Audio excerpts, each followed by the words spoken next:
Contact the tower at 60 and me at 3000.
Alpha Bravo from 207. 13 miles. Fox 1. Oh, Jesus.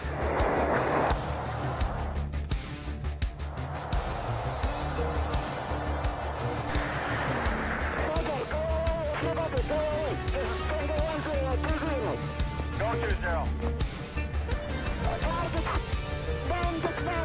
Okay, please.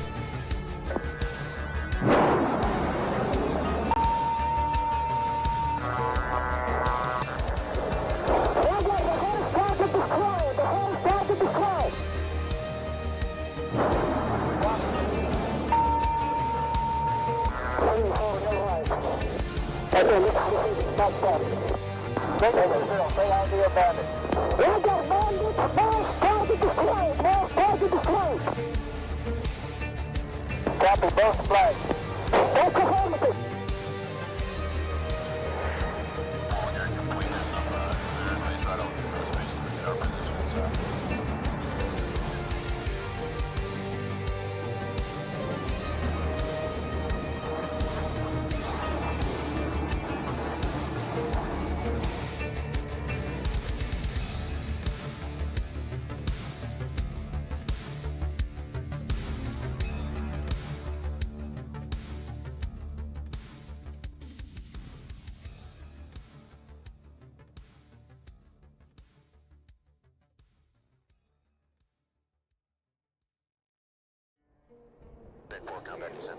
Top Gun 556, fly heading 040, maintain 16,000, report to field in sight.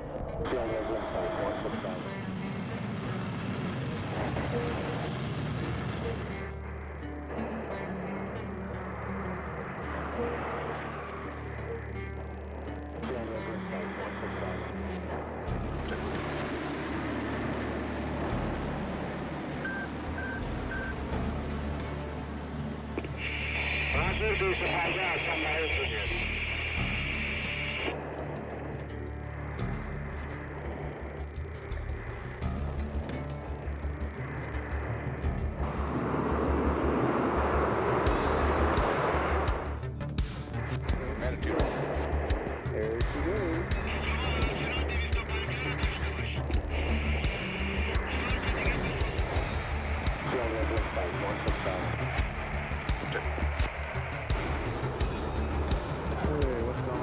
Bandit 02, follow the F-14, cleared for visual overhead approach, runway 24, contact the tower at 60 and me at 3000.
Alpha Bravo from 207. 13 miles. Fox 1, Fox 1. Oh, Jesus.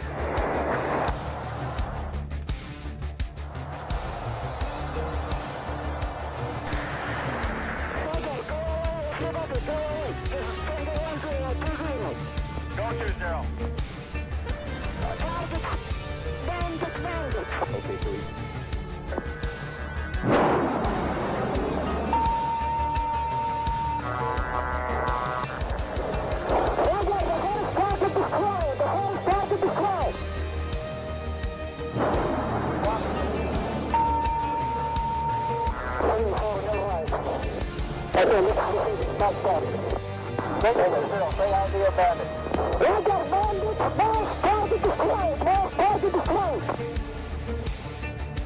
Copy both flags.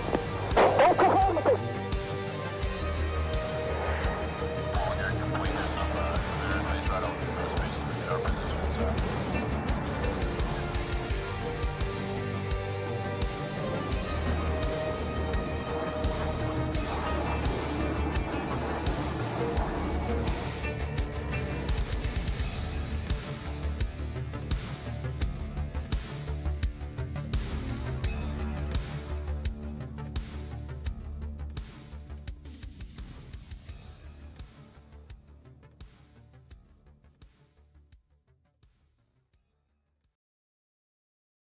Running a dedicated DCS server can be complex, time-consuming, and expensive. And after all that effort, you still might not get the smooth, seamless experience you're looking for. That's why virtual pilots and virtual squadrons choose MasterArm as a ready-for-immediate-use solution and for peak efficiency.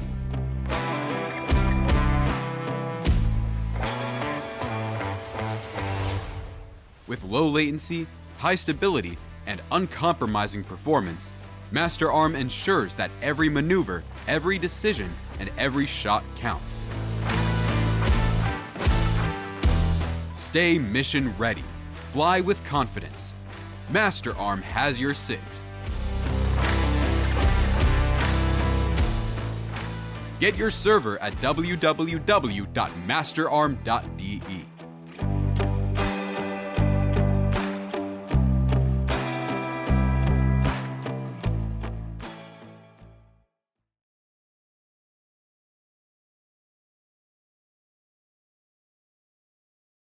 So, good morning, good afternoon, and good evening, ladies and gentlemen. This is 81 Banana, and I watched together today with you the SATAC 2026 second weekend match between ATF and Storks. Without further ado, I do the obligatory dice roll and things like that. Let me check. I need my browser. Yeah. So we have 6 Caucasus maps. We need to choose one, and because the Syria map is not owned by all of the pilots of the 2 teams, so we do first of all a dice roll for the map to see which map we fly. This is the map 5. We will see what actually let's say weather and so on is. I don't have it the back of my head. And I need to do a coin flip for ECM because ETF wants to have ECM. So they're going to be heads. And the other side of the coin is going to be Storks. So let's do that and see if it's heads or tails. Tails. So no ECM and map number 5. Perfect. Okay. Send you a very, very short advertisement, and we're going to be back with the right map, and the teams can also join, and then I share the screen with ECS video. Okay? So stay tuned. Running a dedicated DCS server can be complex, time-consuming, and expensive. And after all that effort, you still might not get the smooth, seamless experience you're looking for. That's why virtual pilots and virtual squadrons choose MasterArm as a ready for immediate use solution and for peak efficiency.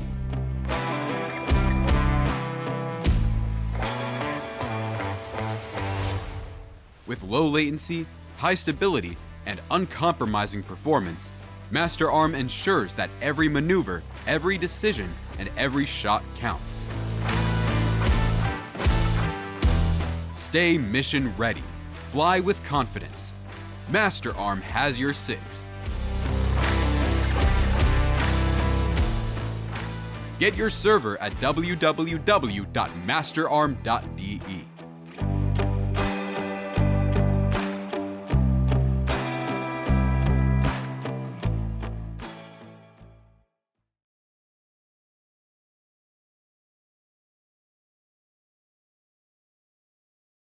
So the guys can join, and we also log into the server, join it, restart it, and I see if I have also the tech view connected so that we don't miss. Yeah, perfect. Tech view is also there. And I go to the game master so I can see more.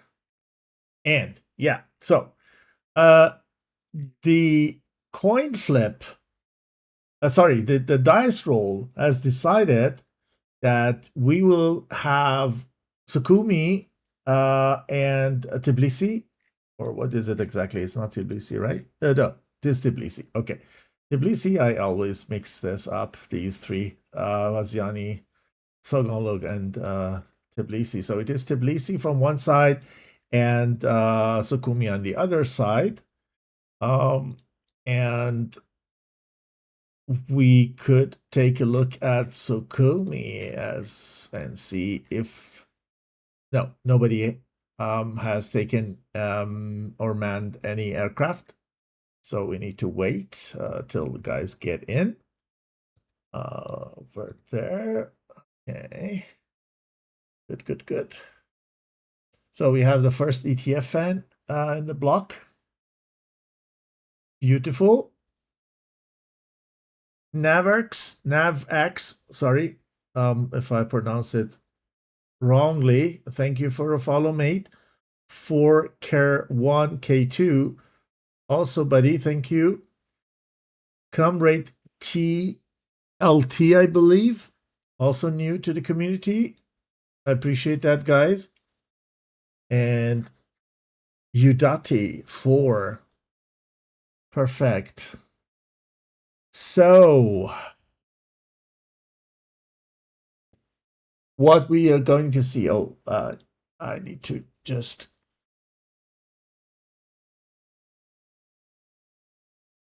turn this off. Otherwise, you see that and it's gonna annoy you whenever I check the chat. It's not good. And we can only wait till the guys are there. So Stork guys are, 3 of them are there. 1, 4, 2, 3, 4 of them. Esol, Spot, Soul. Actually 3 people out there, not 4.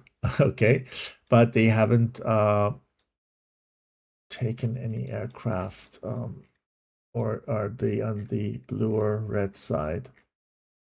I think ETF is blue. I need to tell them. ETF is blue. And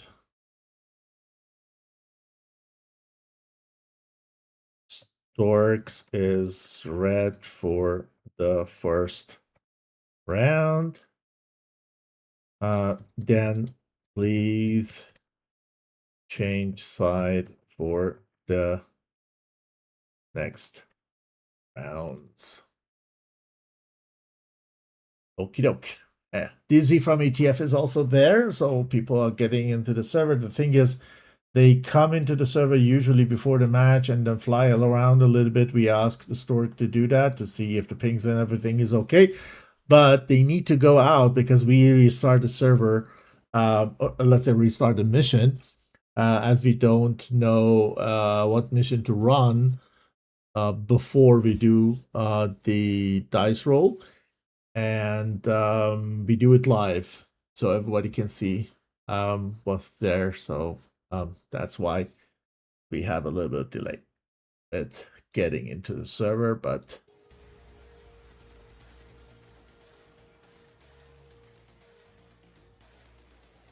let's bring up a little music.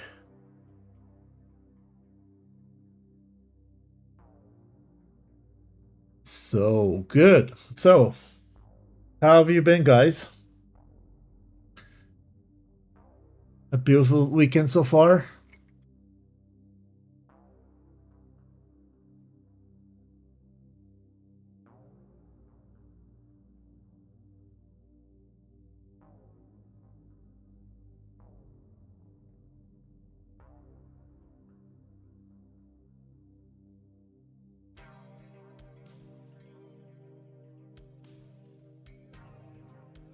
So apparently the password is not communicated to the team. This is not good.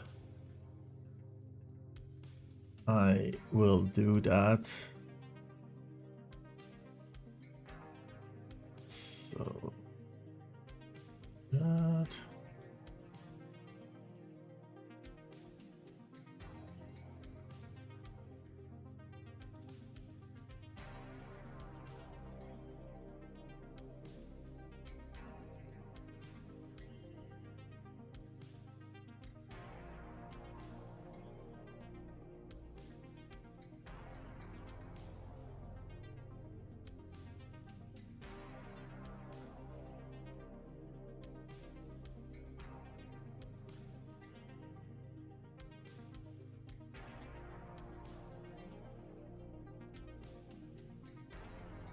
Why I can't find it? Oh, that's not good.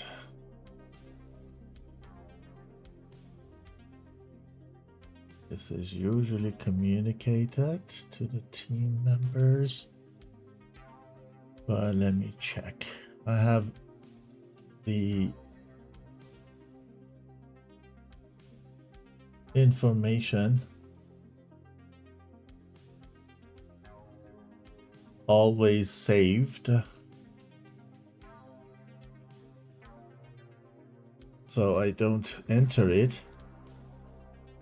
Can you pass the password for server 1 to Breeze.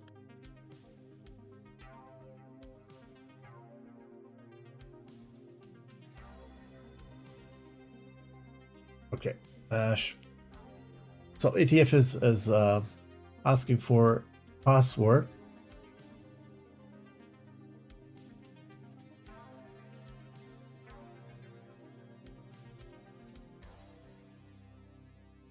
And I ask Spay to pass it to ATF.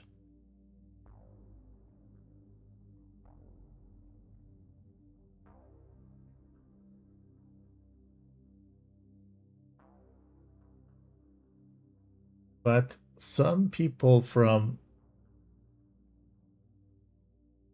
yeah, they're there. So Riker and everyone else.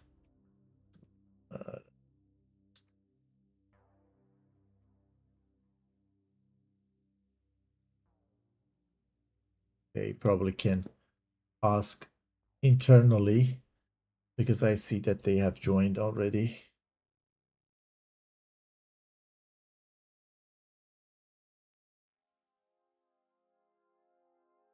And the issue is solved. So we have Riker, Anko, and Lasky so far from the ETF side, plus Electroball, Dizzy. So only Breeze is missing. Breeze is going to join very soon. And as I said, ETF is blue. So these guys are already taxing. Oh, Breeze is on the runway. I didn't see him joining, so his name was not in the chat, or I missed it. Very interesting. Could be that the chat has a delay. The game chat has a delay. Okay, so what we expect here is ETF flying Jeff, which is the case. So you see Jeff's coming. 1, 2, 3, 4, 5, and 6. And then we go and check the red side before we come back to blue again. So AVAX is also up there. Oh, ESOL in F-15 Charlie. And skin check working. Then we have already on the runway 4 guys. So one is still missing from the Storks side. Chardonnay's in F-16. Spot is in F-18 together with Krim. And we have... Oh, that's then end of my knowledge. I would say...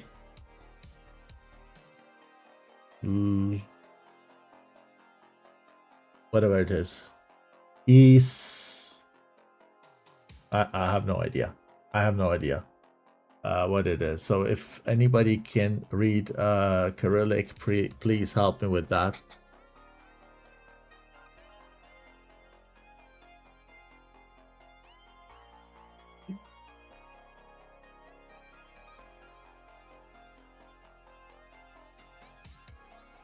Okay, so just would love to ask you guys to just keep the chat clean. I don't want to run any bot controlling the chat, please. So please treat each other with respect. And yeah, my weekend was also very, very successful. Tyrant was out wifey, and we spent a lot of money and came back and had a beautiful coffee afternoon on the balcony in the sun. And I have the privilege to watch the match together with you, so it can only be better. And the match should be very good indeed. I expect a very good match. Both teams are very good. So okay, now we have Soul also in F-16. So we have 2 F-16s, actually 4. Three, sorry. 3 F-16s, 1 F-15, and 2 F-18s. Okay, perfect. So it seems red is lined up soon. If blue wants to refuel, please do so now. Once both are ready, please write once per team in the chat, and I gladly count down for you. So perfect. I hit this blue. Okay, ETF ready. Perfect. ETF ready. Thank you. Breathe. So we are only waiting for red side. And let's go back to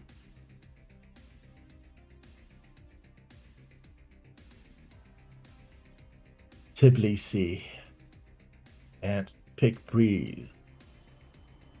And the sun is going down. Every streamer's nightmare. but it's how it is. At least we have good weather. At least it's not raining. And yeah. So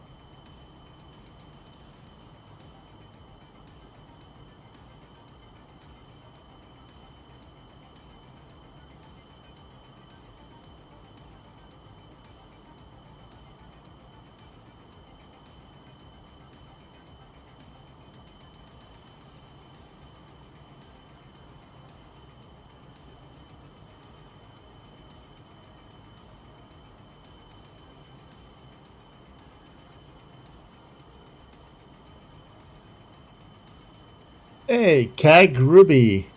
Buddy, you're on the 3 stream streak. Nice. So, both ready. Perfect. So, let's go and thank you. Counting down from 10, 9, 8, 7, 6, 5, 4, 3, 2, 1, and go, go, go. Match is officially started. I hope they do it quick. I want to be able to show you as much as possible without changing the gamma. But it is better than dark night and rain or anything else which could be there. I would say we were lucky with the map selection. So the second two are also there. Lasky and Electroball. 2 ship.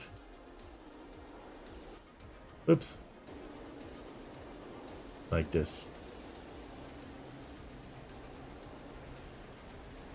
This is Lasky, the background. And then the last 2 guys are still on the runway waiting to build the distance. If you have joined and you have no idea what this is a combat flight simulator called DCS, or Digital Combat Simulator, and the environment is called DCS World. And this is a PvP air-to-air competition, which is flown 6 versus 6. And we have a limitation of armaments. Teams are allowed to carry maximum 4 Fox-3 or active missiles with them. The rest which could be Fox 1 or Fox 2, so semi-actives or heaters. This is the limitation. The ECM is very much an agreement between the teams. If they agree on having it or not having it, then this will be. If they cannot agree, then we are going to flip a coin as we did, and this way the ECM is then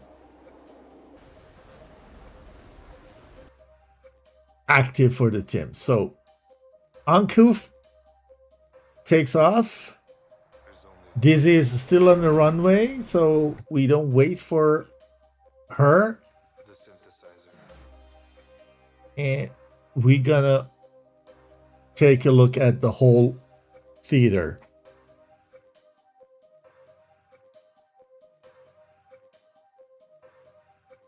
So what about prediction, guys? You can predict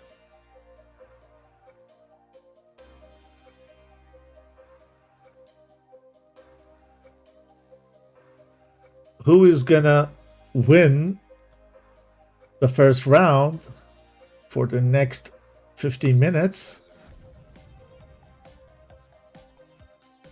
And then you'll be probably, with a little bit of chance, unlock the winner of Banana Pods.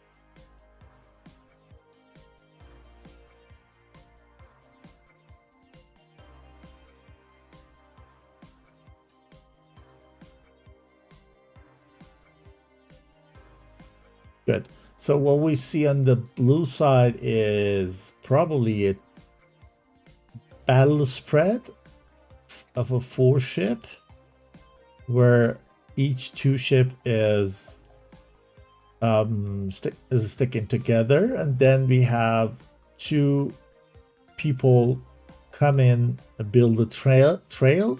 AVAX is there. This is the group stage, and therefore AVAX is active.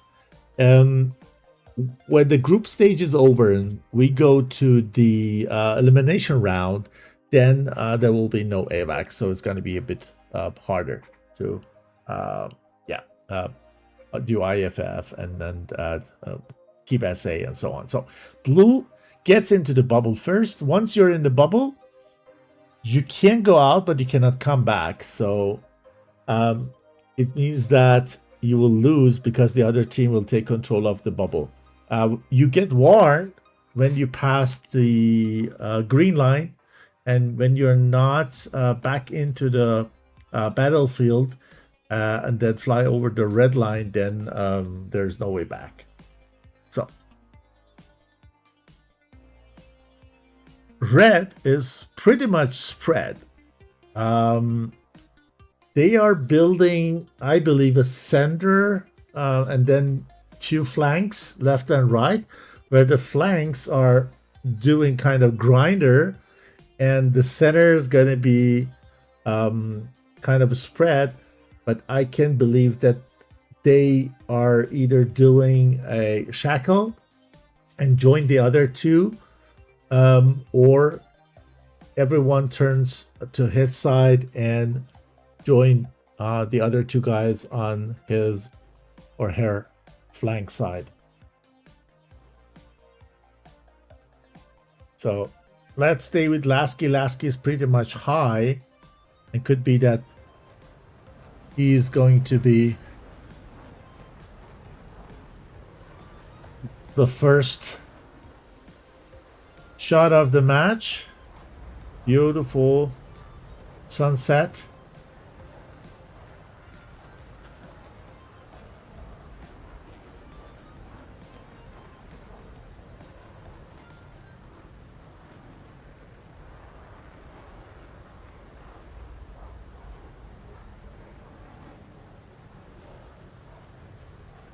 This is going to be best of 3. It means that we're going to see maximum 3 rounds. It can be that we also have a draw of a result. But when one team wins the first 2 rounds, then we are not going to see a 3rd round because the result is then there. If every one of them wins 1 round, or the first 2 rounds are kind of draw because nobody can get back and land at the airbase, then there will be also a 3rd round. So they not only need to kill the other side or the opponent, but at least with 1 airframe they need to get back to their base and land. So this is very difficult, because then you need to do a kind of fuel management and energy management, and this makes it very hard. It's not all in and then shoot and kill everyone and then go down on fuel. No, it's so here our friend is going far left. Lasky's dropping, not firing, so they may fake a shot in order to bring them defensive without even firing a missile. Okay, we have a warping effect here. Somebody is lagging. What are the pings? Okay, he is disconnected. He is disconnected. We have one disconnect. Or is it me? Don't tell it it's me.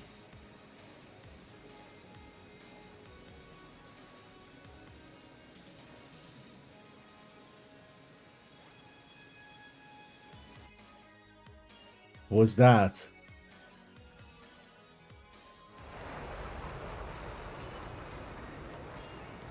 Heh.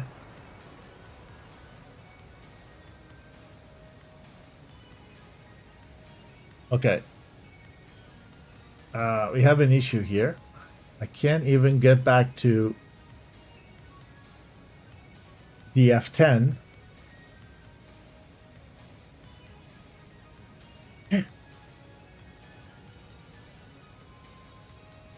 Wait a second. I just need to restart the server. No, sorry, the DCS on my side, because either I'm crashed or these guys. So do that quickly, and then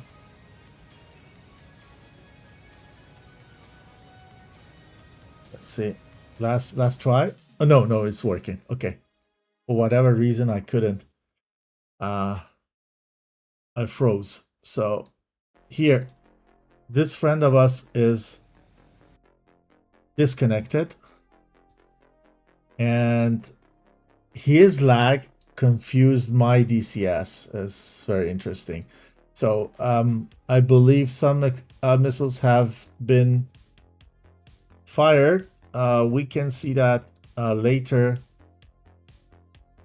in the TAC view.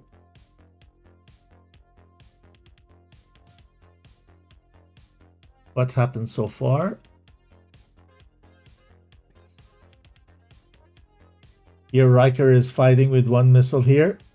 I think he is in trouble. Wow, what a beautiful scenery. Sunset time. So actually blue is 6, red is 5 at the moment. Breeze is on spot while Krim is trying to cover him.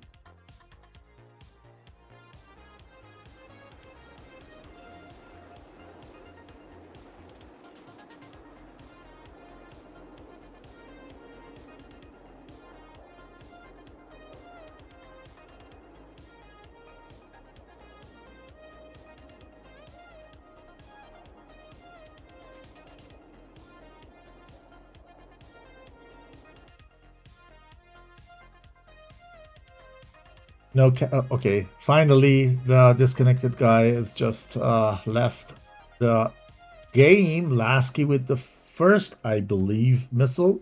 Yeah. On already cold spot, so this missile is not going anywhere. Even though this one, this is a shot on probably either one of these cold guys or Dizzy, which is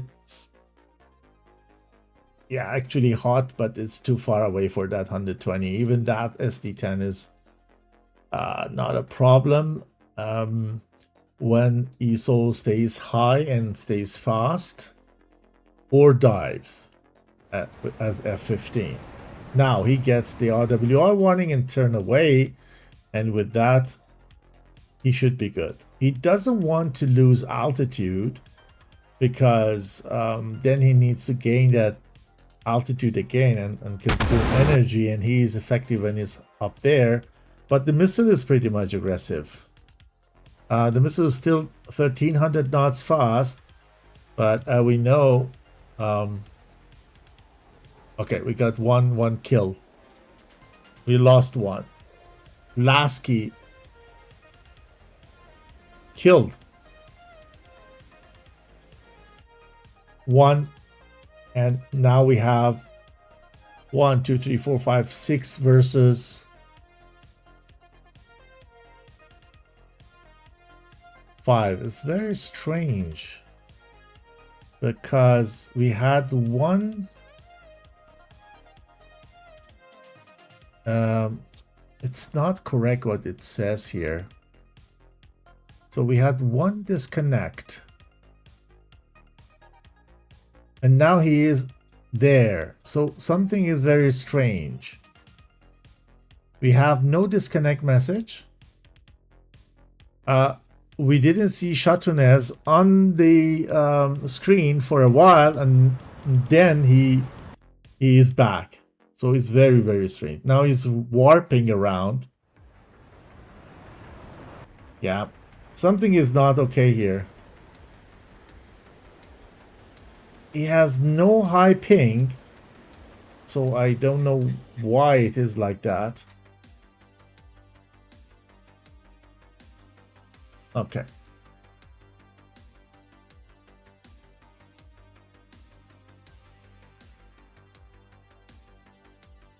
Sixth, look, he is traveling. What about my ping? I'm okay, 19. Couldn't be closer, so this is definitely not me. Okay, so let's go with Spot, because he is getting into 2 of blues. Fires one missile. Back in the horizon we see a spotlight. Very, very bright point. This is the enemy over there. This was probably Lasky. Aim 7, and he turns away. So this is not guided anymore. He just wanted to keep them away.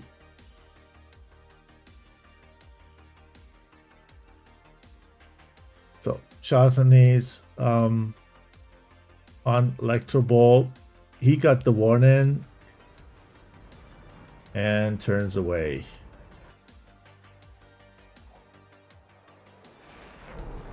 You see the ECM pods. Some planes have it integrated, some have that external pod they need to carry. So in that sense, JF-17 carries the pod. They wanted to have ECM. Okay, ESOL is up here, busy with Dizzy. Very high. He's not coming low. He just over 30 angels and dodging missile one after another. Is Dizzy paying attention? They see these guys through the AVAX. So Dizzy is kind of getting closer to be behind Riker and Breeze to support them, but has also an eye on him. the right way to fire on F-15 is exactly the moment that he start turning to you. And this is probably now Dizzy's doing, even though it's a little bit late. He's down the mill power, not burning. He trusts the thrust of the missile itself and not the thrust of his or her plane, to be correct. So the AMRAAM is more aggressive, I think. It's 2100 knots fast at 44,000 of altitude, but misses the target, so the ST-10 from Dizzy. Nothing has changed here. See if a split screen is better idea. Spot again. See the bright point up in the sky at 1 o'clock in the dark cloud. It's one possible target going away. That's why we see him. This is the burner of Electro Ball, probably what we saw from far away. Oh, Esol died. Okay, Dizzy did the job at the end. Dizzy killed him.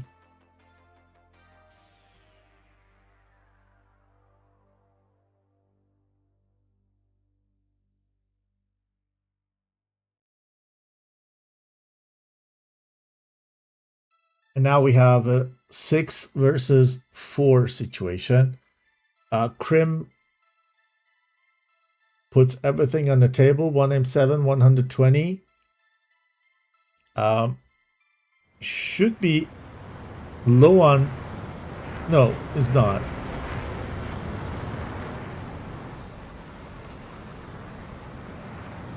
Two Sparrows and 2 AIM-120s. Spot with 120 on breathe. So where ETF is pretty much compact, what Stork does is not slowing down, trying to do big rounds, the way that they pull less G, try to sustain the energy, speed, and the altitude. And Chatonese is not stable. Electro Ball had under 20 on him. This is Chaton, as you see. He has a kind of laggy kind of flying. And Electro Ball has a difficulty now. Ooh, the missile hit. That was the proximity, I believe. The proximity. What was that? Proximity. Fuse? Yeah, proximity. Worked. I didn't see a direct hit, and the explosion was after a couple of seconds. Not a couple of seconds, maybe 1 second or so, with a small delay.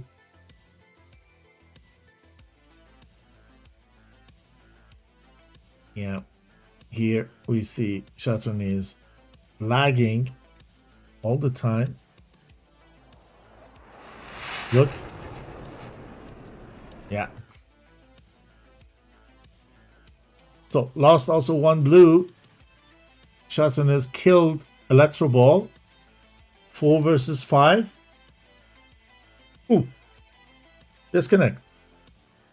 Could it be?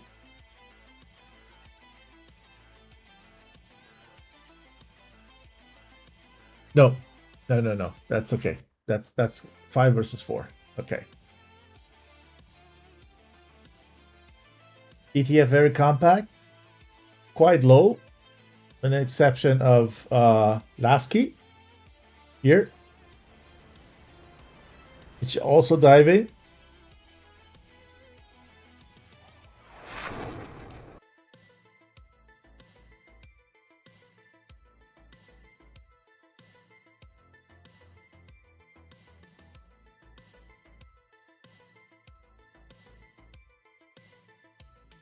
Okay.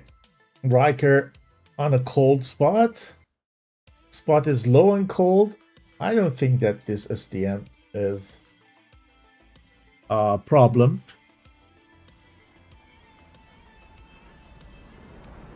Okay. He needs to pull a WG, do serpentine, otherwise it's gonna be a problem. What he does at the end.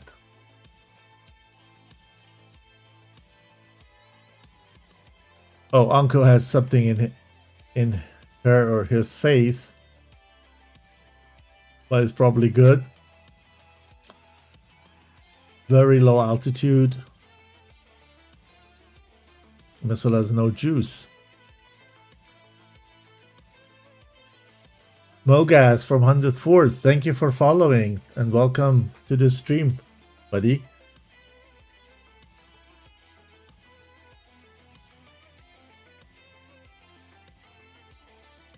Okay, so they're careful.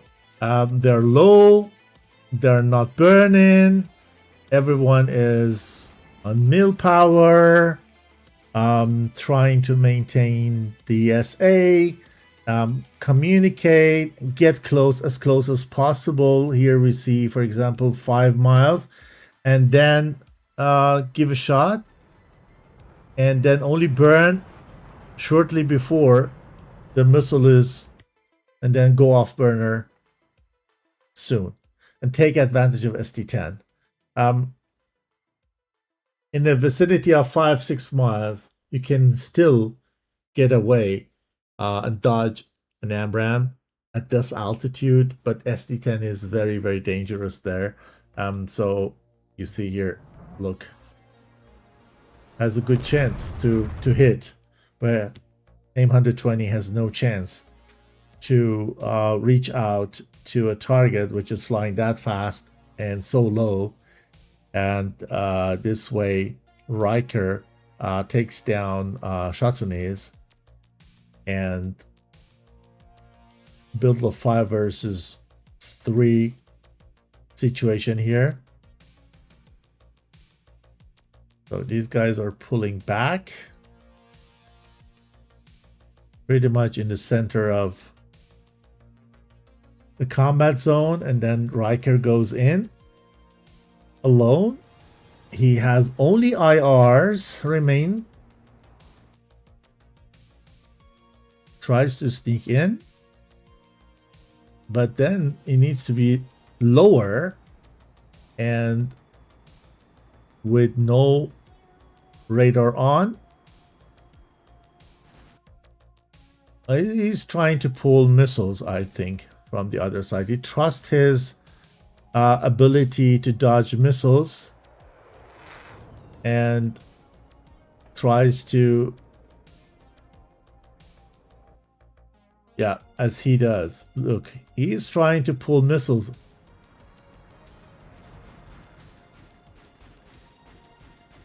And deliberately shows where he is.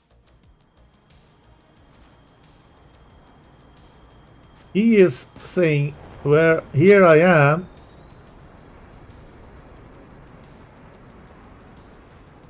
By flaring, and then invites them to shoot missiles on him. Goes for gun. Perfect. Very well done.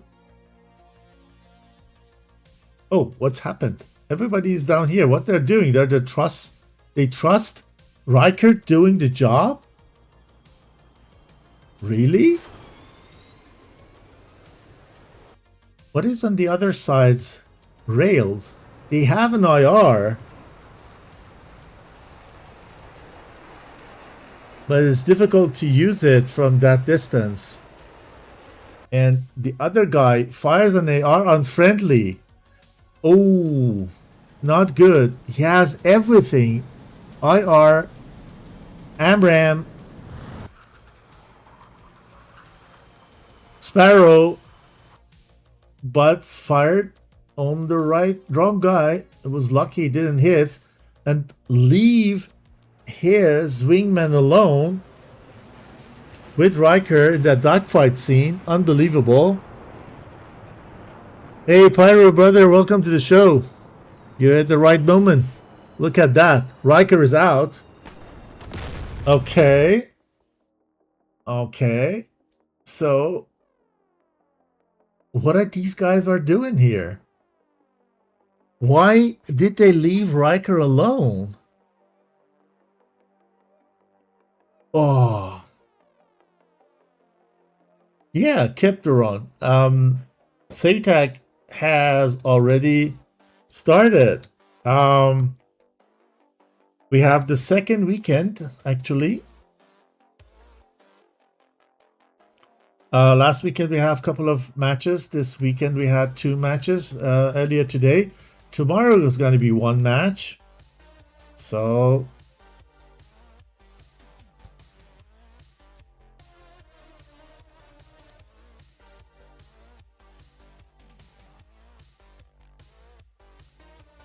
let's see what these guys are doing now.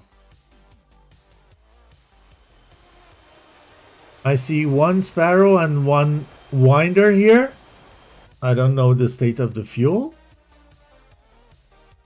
And under the F-16, I see only 1 Winder. And this is not an M version. It's a P3, P5 probably. Okay. Tell me guys, what's the advantage? Is it any advantage there? I also fly with P5 sometimes, and I believe there is a difference, but I'm not sure. Breeze.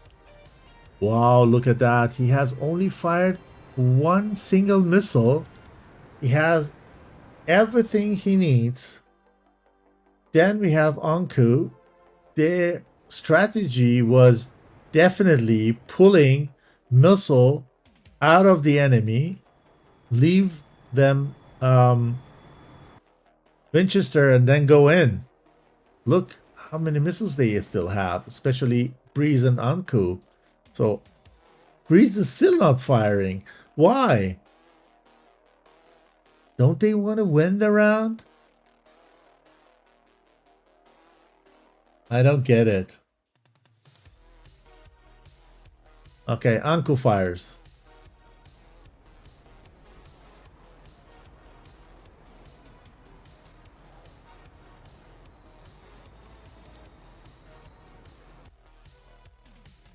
And I think he is too slow to be able to get away from that. Yeah. Next one, Krim. Okay, what he can do is exactly what he is doing. Go as close as possible to the left edge of the combat zone, so that at least one of these guys needs to chase him. At least one. I would go with 2, send the other to the other side for the landing reason. Probably makes sense if Lasky and Dizzy go for landing already, and Anko and Breeze kind of pincer Krim and do the job.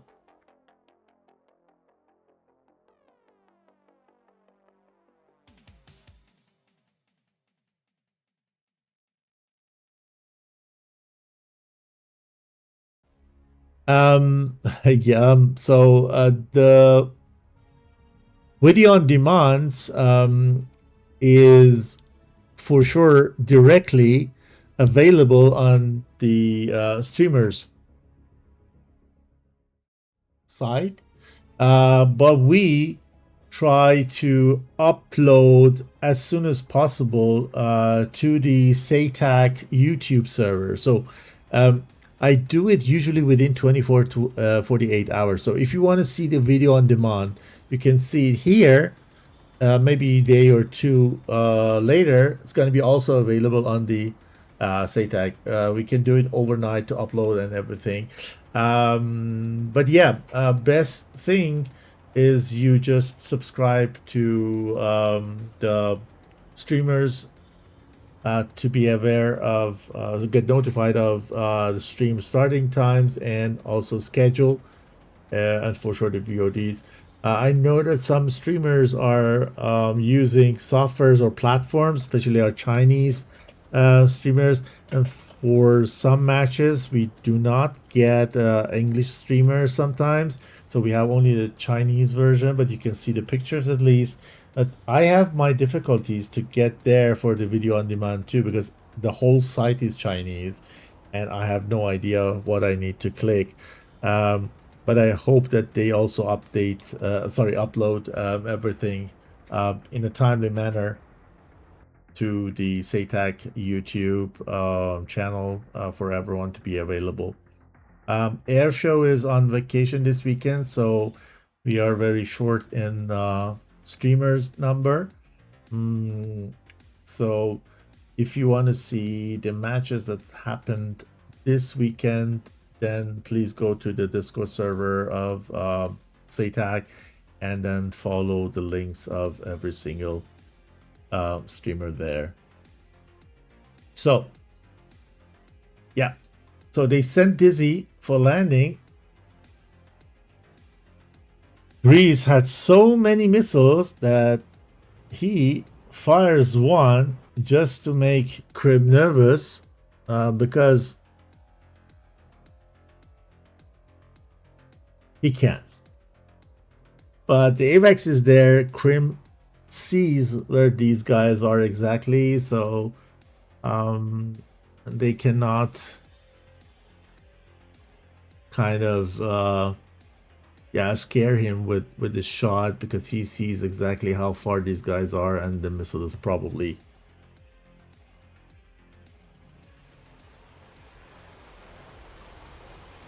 good. So let me change the gamma a little bit so we can see at least a little bit of that. Anku and Lasky go for pincer. Anku has still 3 missiles, I think. Yeah, exactly, 3. And for Lasky, I believe he has also 3. Yeah, these guys, everyone has 3 missiles, so these 3 guys have 9 missiles. Dizzy is going for landing. She can't even leave the bubble because other blue guys are inside the bubble. So she could actually go back and land.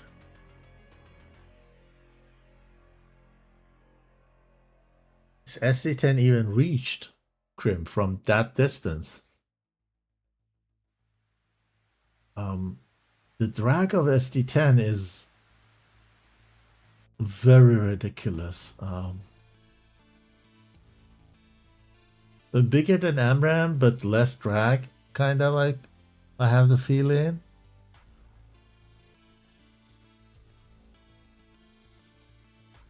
Okay. So yeah, it's also sometimes maybe a problem to just open sites in some countries from some specific countries. It's also, that's why we upload everything, also the SATAC YouTube for short.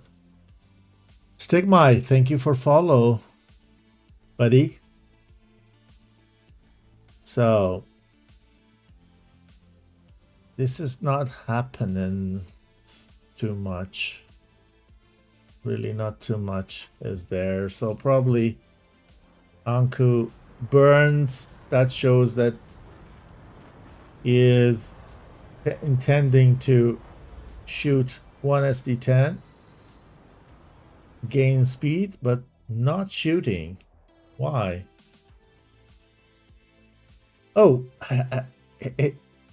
he was afraid of that aim 7.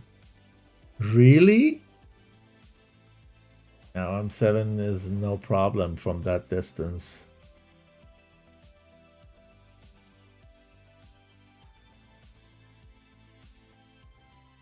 Yeah, I understand. It can be dangerous, but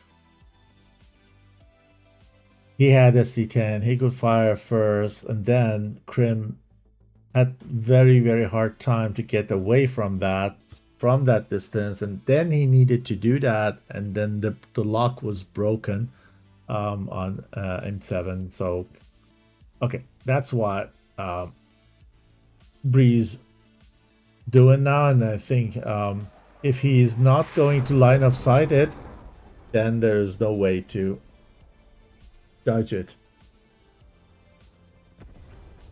So now Blue has taken control. Dizzy can go on land.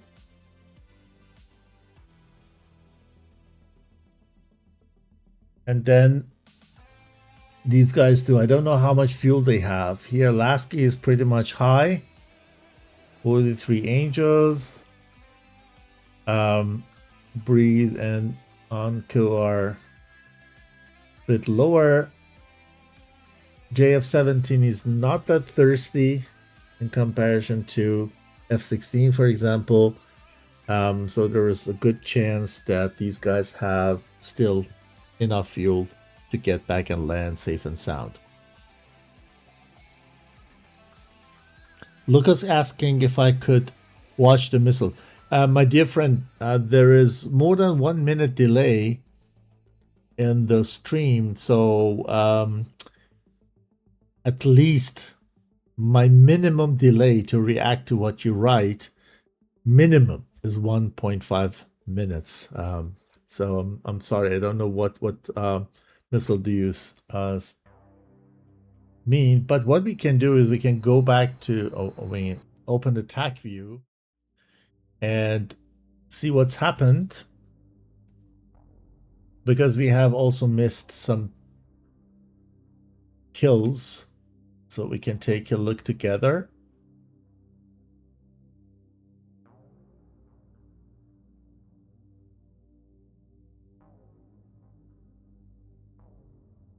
Check quickly if you see that. Yeah, okay. So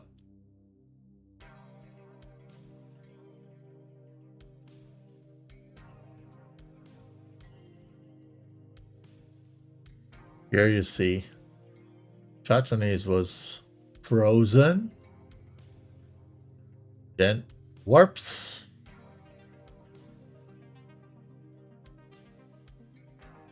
again freezes, and then we'll see him somewhere here then.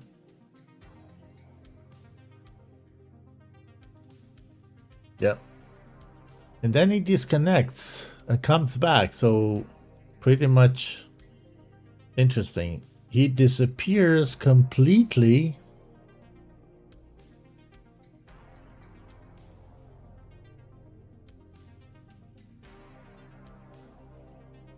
And I was watching the ping. It was not a ping issue.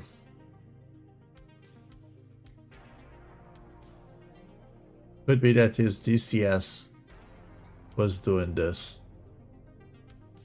I think this is the moment that we lost him completely.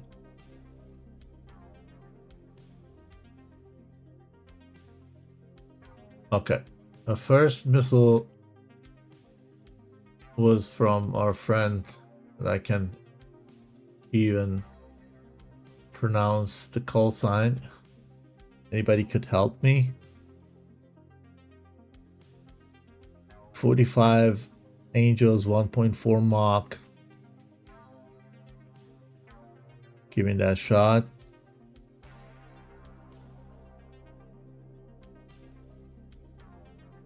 The Chatonese is still there.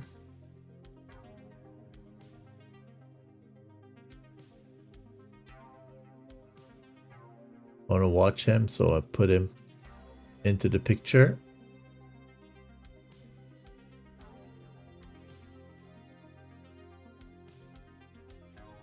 Going a bit faster. And this was on Riker. So he was a bit surprised.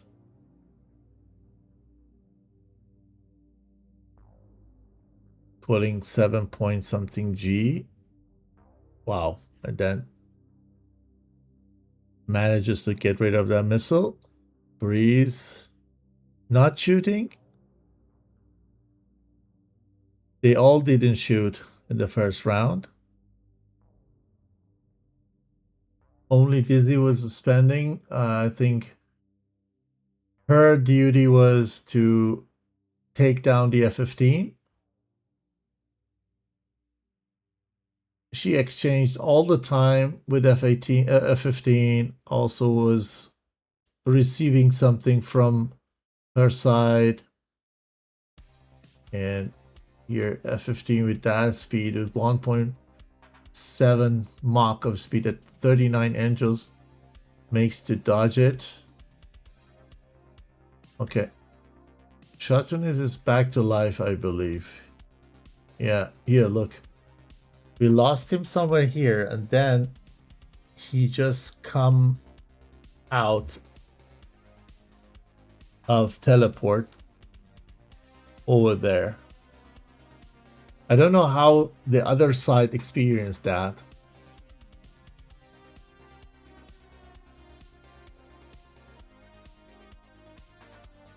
Okay, we saw that missile exchange. Then Lasky on spot. A little bit of serpentine, low altitude, no problem. Lasky should or could actually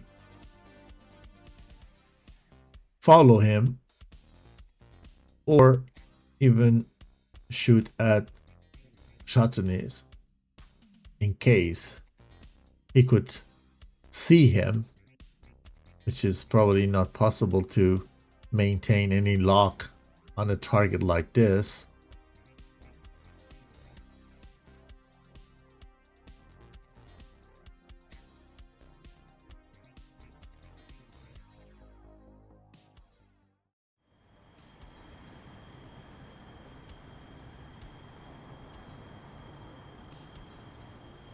Change the gamma a little bit again.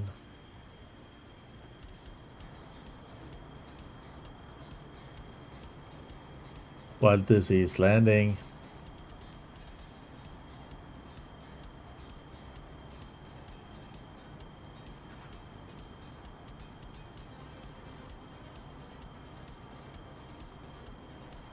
That spot here, that aim 7. It was for electro ball probably. And then he turns away and it's gonna be no problem. I think electro ball got killed here at some point. Two missiles on him, but none of them is a problem. Lasky, make sure that he's not getting chased by one of these 4 guys. He goes for a grinder, comes back, takes over. Lasky is dodged, so they work together like Swiss watch. ETF builds pretty much duos, and these duos stick together. Dizzy, as I said, busy with that F-15. Look at that. That F-15 fires from that altitude, goes down, but he misses Dizzy because Dizzy was so low he didn't even see her. Look, because he has no AVAC support, he can only see what he sees through his radar, and then he turns back, scans this area, doesn't see Dizzy down there, and shoots for sure for someone else, not knowing Dizzy is there. Even though it's not tracking. But the next one. Wow. Boom.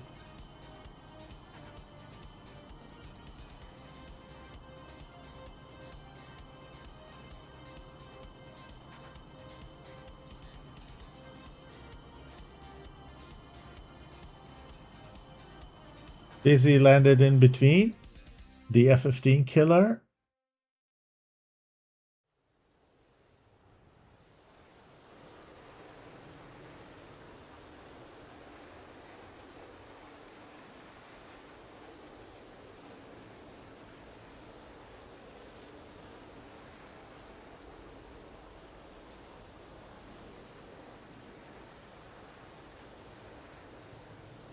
electroball. We lost electroball here, actually. Here, where we lost him to Chatonier's shot. Probably had a hard time to maintain lock. He was seeing him. I think that was a difficulty. And then he decides to disregard, but got too close and pulled less G than should. Serpentine that missile. But Krim is doing very well. And here we have a roll. 9G. Was that the full roll? Yeah. Kind of. 300 degrees. Not 360, but this was over 9G.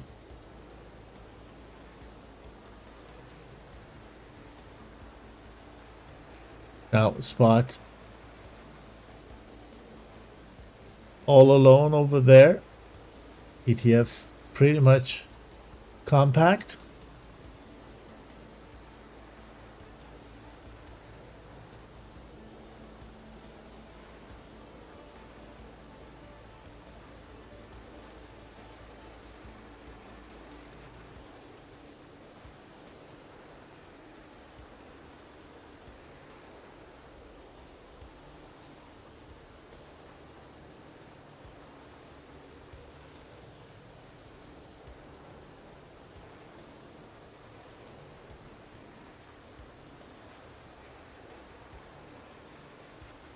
ASCII took down Soul, I believe, here. If I'm not wrong. Or it wasn't. No, it was not here.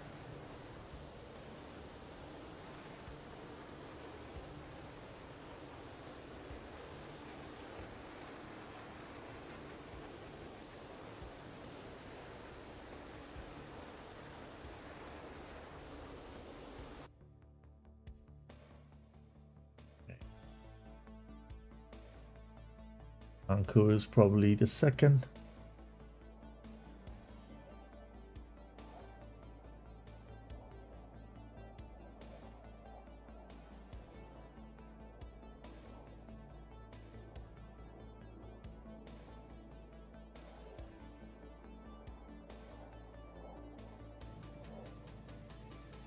That was a friendly fire, I believe, or not. Not even friendly fire. Comes back, has difficulties to okay. Okay. I don't know if it was a kill by missile or was it a maneuver kill. I don't know.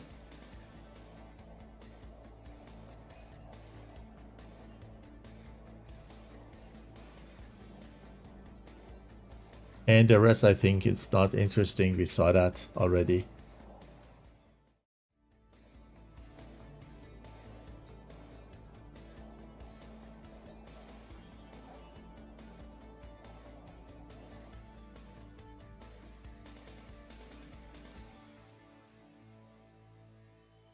This is waiting on the runway. She is lighting up the runway, even though the runway is lit up, but she's standing there and helping the guys to navigate visually.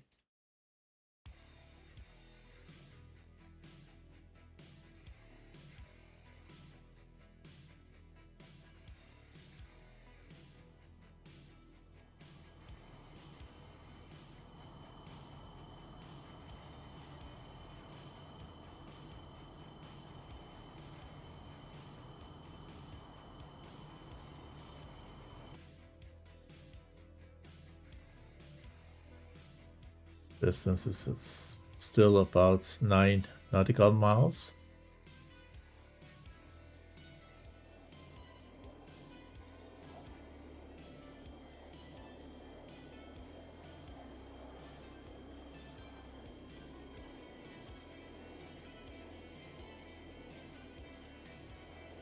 We need to wait till everyone is landed. And then there is a short break. I do restart the mission. Teams rejoin the server. And then we start the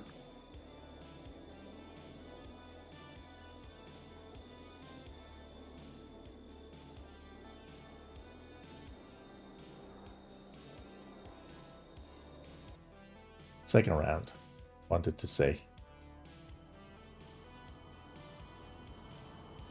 Let's take a look at the prediction result. ETF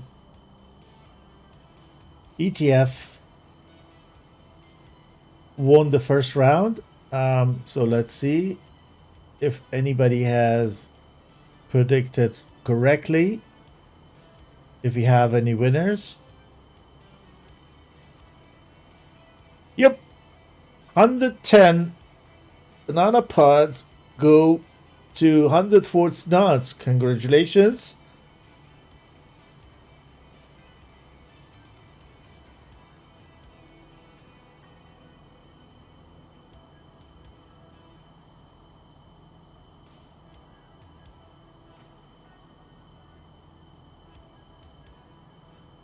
And here's Uncle coming in.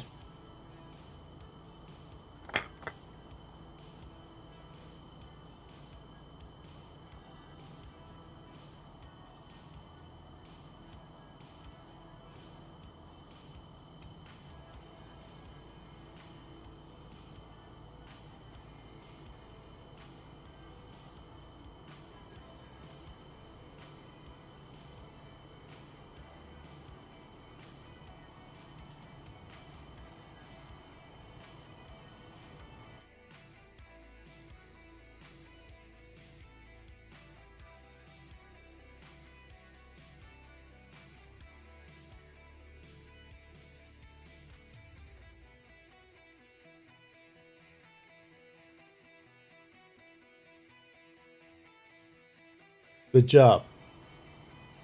Next guy is coming in. There's a little bit of side wind. I believe they're yawing. And he needs to make sure that they don't crash to each other.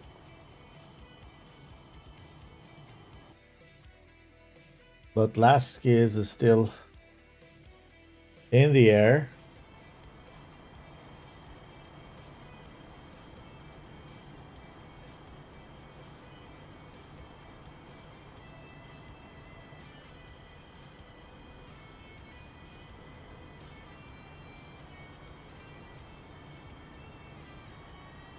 Yeah, runway is lit up, so no problem finding it.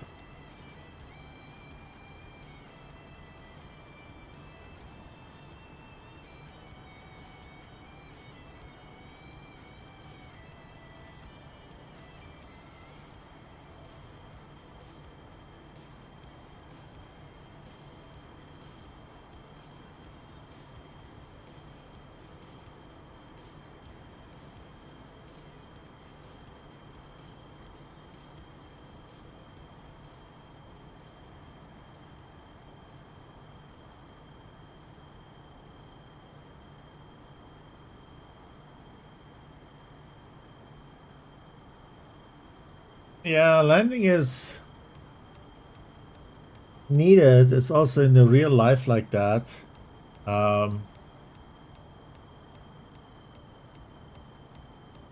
When you go out and kill the enemies, but not coming back, it's very difficult to call it victory, you know. And it makes sure that people do what fighter pilots needs to do, which is energy and fuel management. So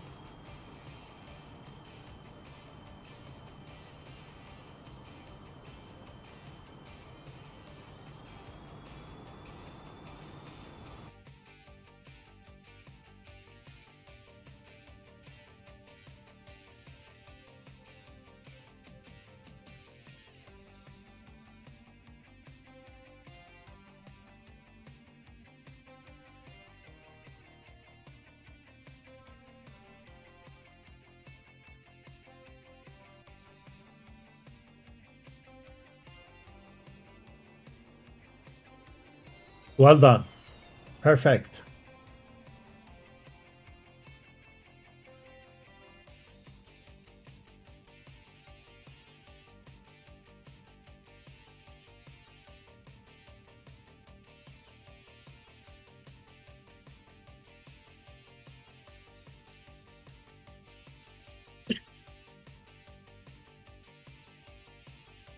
So we have only ETF guys on the server.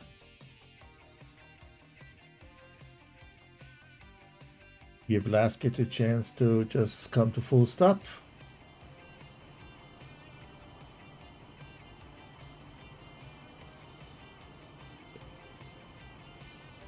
Perfect. Okay, guys. Short intermission. Grab something to drink if you like. We're gonna be back in 2-3 minutes, and then we're gonna watch the second round together. Till then.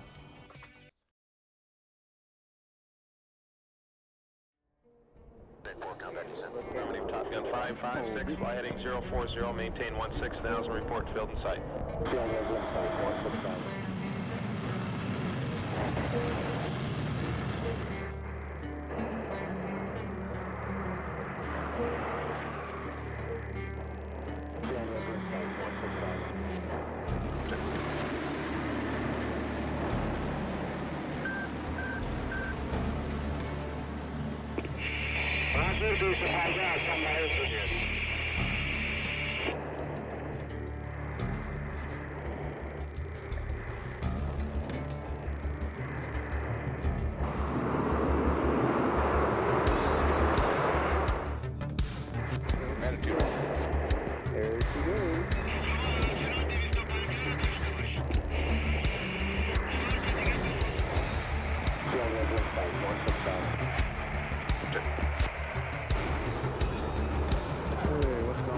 Stand at 02, follow the 14, cleared for visual overhead approach, runway 24, contact the tower at 60 and me at 3000.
Alpha Bravo from 207.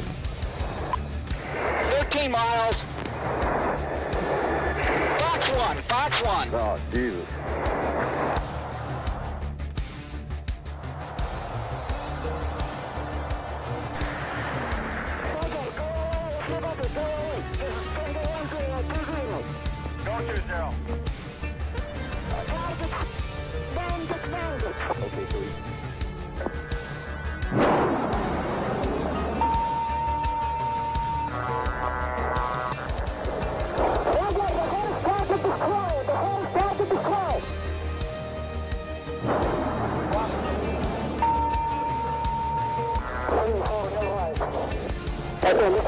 Go 20.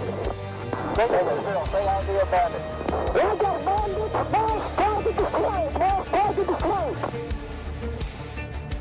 Copy both flags. Don't conform with it.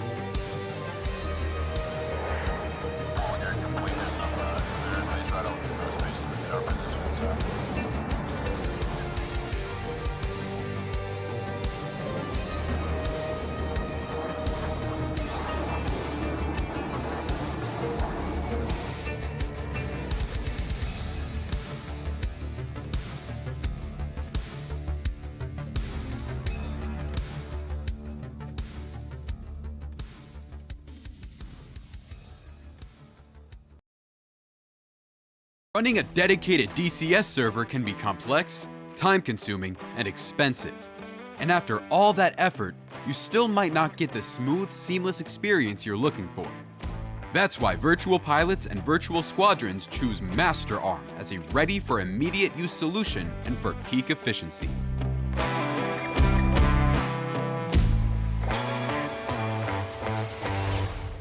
With low latency, high stability, and uncompromising performance, MasterArm ensures that every maneuver, every decision, and every shot counts. Stay mission ready. Fly with confidence. MasterArm has your six. Get your server at www.masterarm.de.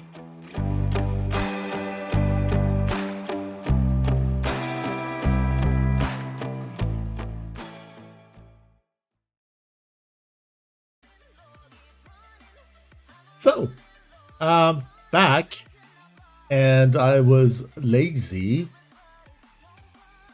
I didn't update everything here. I was busy a little bit. So let's go for blue score correction. ETF 1, Storks known. This is the round 2 of 3. And welcome back to the stream. For sure, teams have changed side. This time we watch Stork taking off. When they make it quick, we can see more scenes even without being forced to increase the gamma. So let's take a look at the red side first and see if we have any change of pilots or not. Dizzy, Anku, Lasky, Letrobol, Riker, and Breeze. Why change a working machine? These are the waypoints that are new to me. I don't know in what extent they're visible. I haven't flown SATAC this year, but it's very good that you have initial point for landing here. Probably waypoint 15 you can take as your waypoint to go in order to land when you are flying in the night and you're a bit lazy in setting the course. And for the blue side, we have a new pilot, I believe.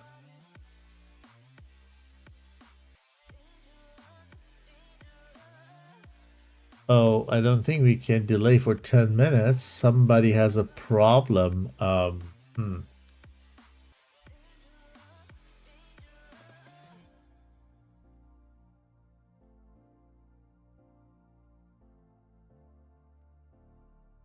Well, 10 minutes delay is too much for me. Maybe 5 minutes we could live with that, but just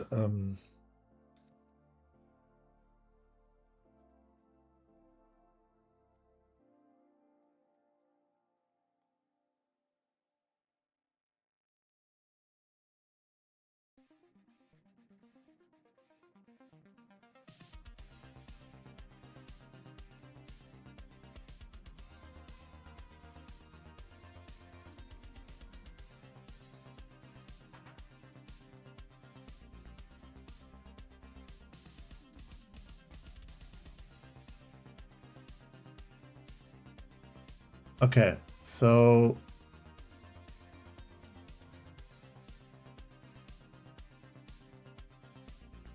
okay, they want to change.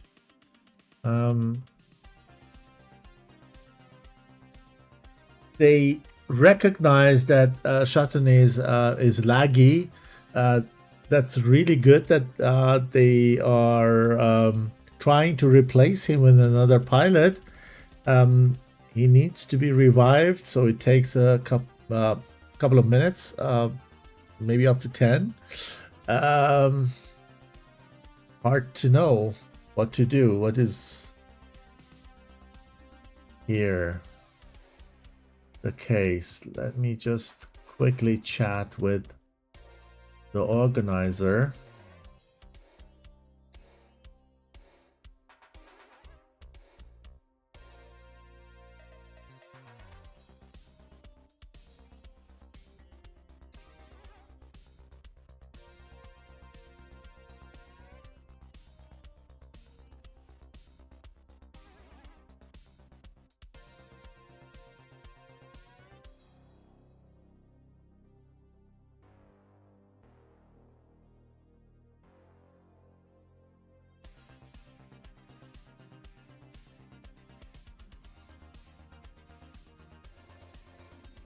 Okay.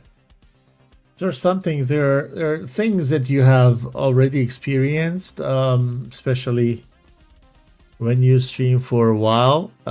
You may think you have seen everything, but there are always cases, scenarios that you ask yourself, what should we need here to do here, right? And I mean, the fact that we need to wait.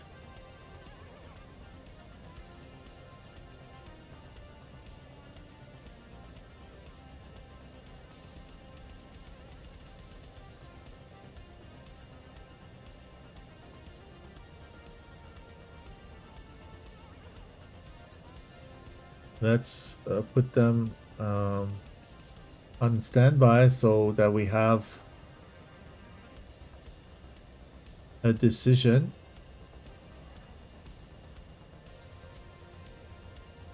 The thing is, when we do that, then the sunlight is also not there. So we will see the whole match in the nighttime, or I do restart the server, the mission, I would say. Let me see.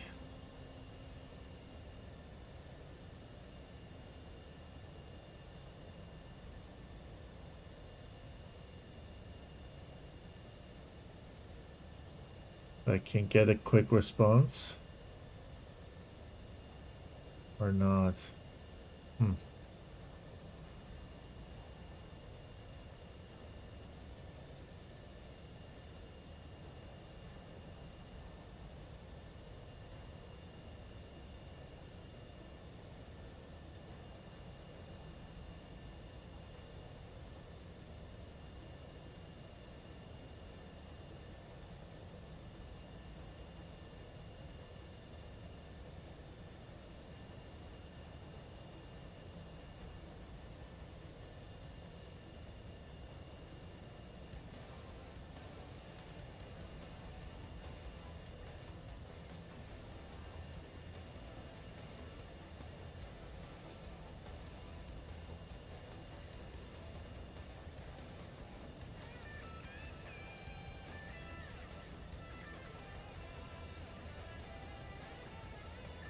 I'm asking if they want to remain in the mission, or we restart it for the sake of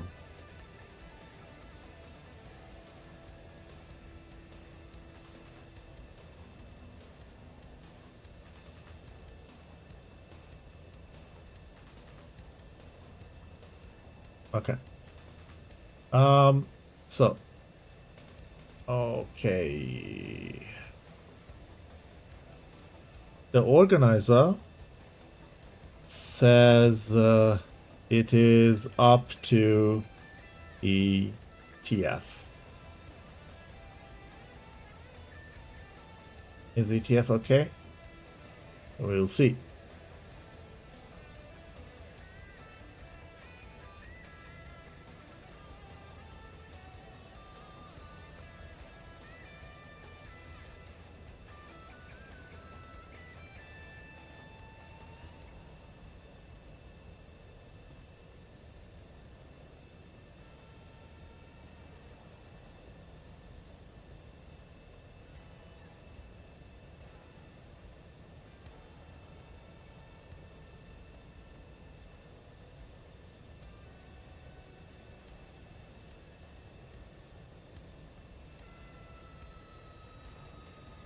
They need to discuss if you or if they want to restart the mission or not. Okay, guys, sorry for the delay, but let's do that because ETF says, okay, we wait, we give them the time to come back. We need to kill the time a little bit. So what I can do, let me show you the table. You're watching the group D now, the group Delta, and this is the first match of this group. So the winner tonight is gonna be the leader in this. Okay, perfect. They decided not to restart, so we leave the time of the mission running.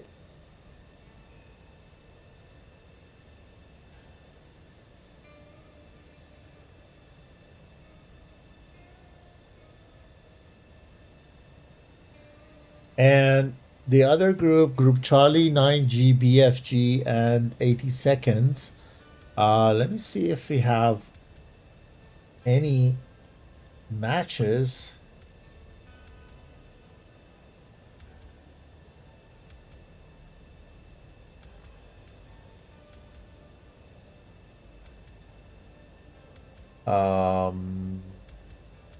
Bring up the result. I hope it is updated. No, it's not. So the table is not updated. I haven't had time to watch all the matches, to be honest. So let's see if we have the result populated in the Discord server itself. Yep, so I streamed 104th versus 0 last week, where 0, to my surprise, because I didn't know 0 at all, it was new to me, a new Japanese team, they made to beat 104th, one of the most decorated and oldest teams in the CS world, 2-1, and then TFT also made to beat Toro 2-0.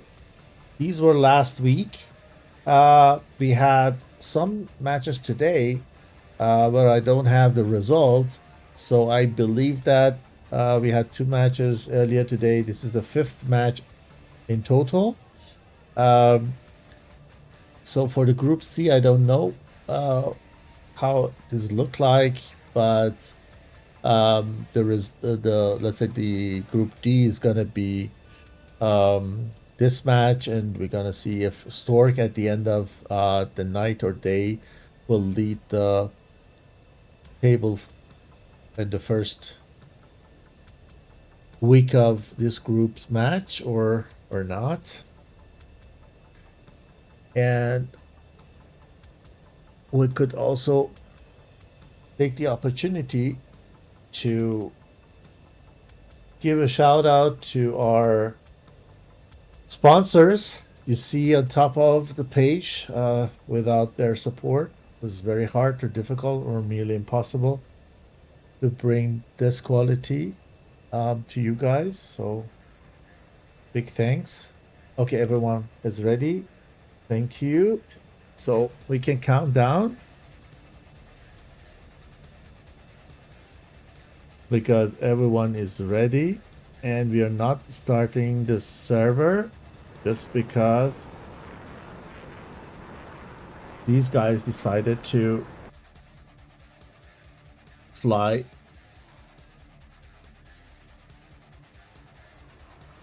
with a delay and take into the count that the weather is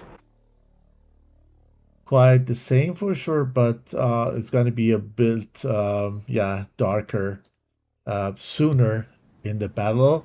I would love to show you more engagement, more missile tracks, dogfights, things like that. But the problem is when it's getting dark, it's a little bit difficult to capture those scenes. I'm not a fan of competitive DCS in the night, but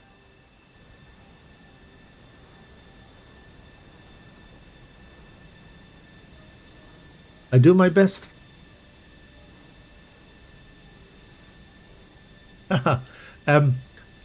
My dear Ekman Jones, even though we would love to give ETF an extra missile for their patients, what I think is very, very sportsmanship or sportsman-like,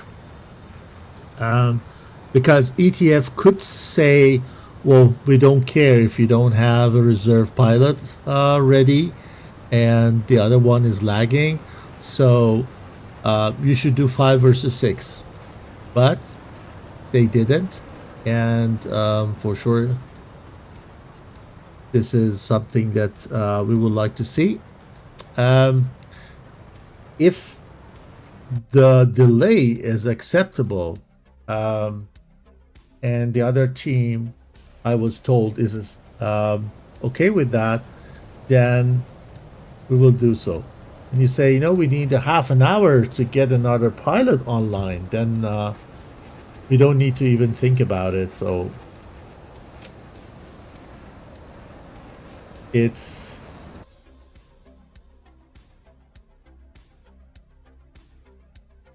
not possible at all. So let's see if other side is also safe and sound.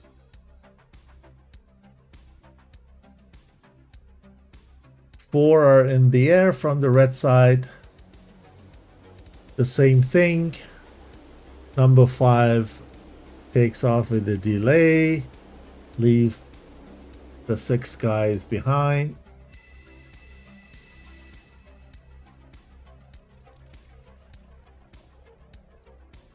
And he gonna probably joining very soon. And this is, who is it actually? I gotta check on him. Who is the last guy? Now he's rolling. There's also a little bit of mist. Some misty weather. The site is not very clear, as you see. Okay. The 6th person is also airborne.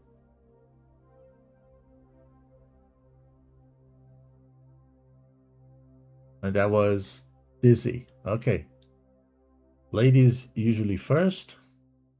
This time she's last.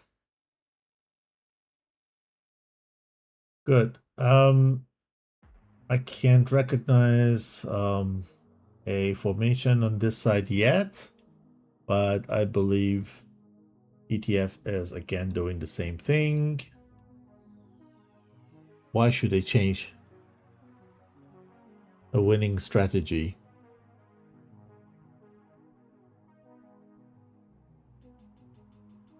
So, do we want to predict again?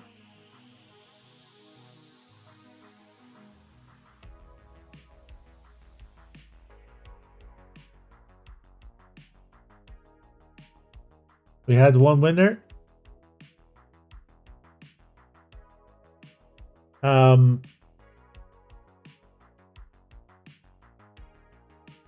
And so far, the prediction of the first round went to one person. So participate there. Doesn't cost anything, I believe. You can only win some bits, pods, whatever they call. Too old for this shit. But let's see if we do see a third round tonight. And we're gonna run it for the next 15 minutes. You can only win with a little bit of luck and the right answer.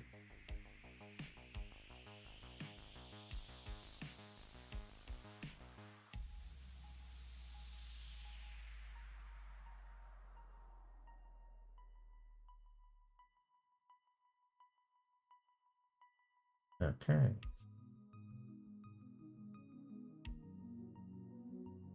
Or Econ is the new pilot. Just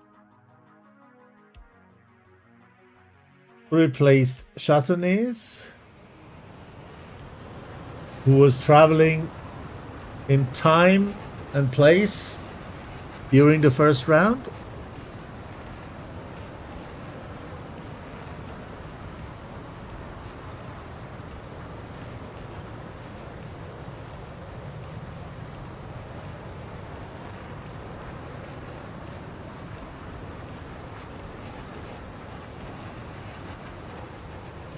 Rage, bro, how you doing?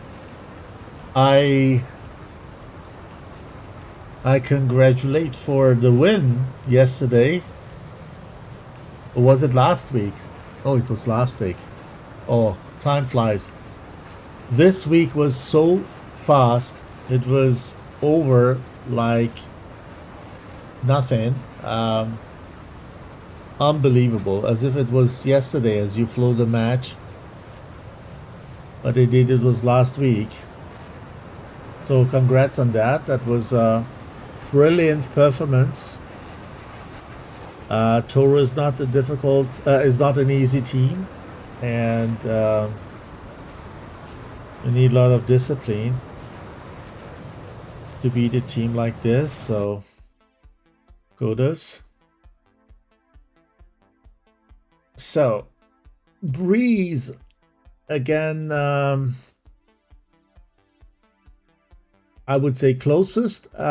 We saw last round that ETF was very much saving, and they didn't shoot in the first path. So in the first pass, they didn't shoot any missiles, and the second one, I think Dizzy was sending some for the Eagle. And they really saved the missiles. At the end, they had at least 2 or 3 missiles. Even Breeze had 5 missiles after there was only one blue guy flying. So they were pretty much stingy with the missiles. And now probably Stork has recognized that. So far they haven't also fired. Soul had maybe the chance to fire from 38, 39-ish nautical mile, but he didn't. He is just going back, not burning anymore, saving fuel. It's the way it should be. And Esol is doing the Eagle thing. north of the battle area. And ETF is dropping. They are coming low. All of them are under 30 angels, but Dizzy, who is pretty much far away and safe. Now,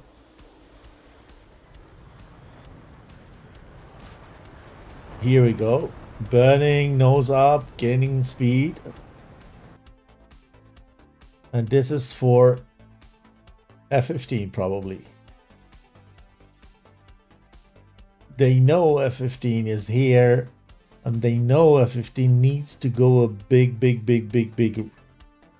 turn, and he can't go this way.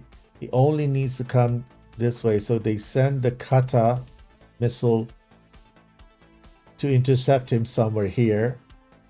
But look how fast this jet is. Nose down. He is coming 680 knots at 30,000 to gain even more speed, nose down, and then dodge this missile without needing to reduce the altitude. Oh, there he is. And he should be probably good.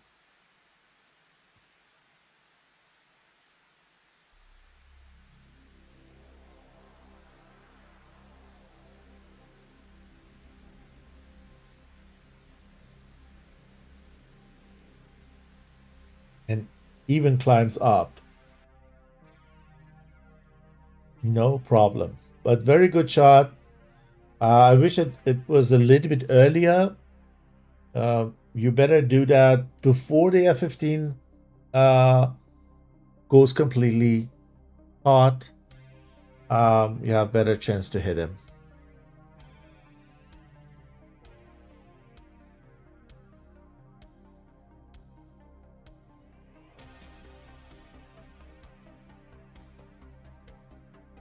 Oh yeah, Rage is saying that Toru is a great team, indeed, and very sympathetic guys. They're Spanish, low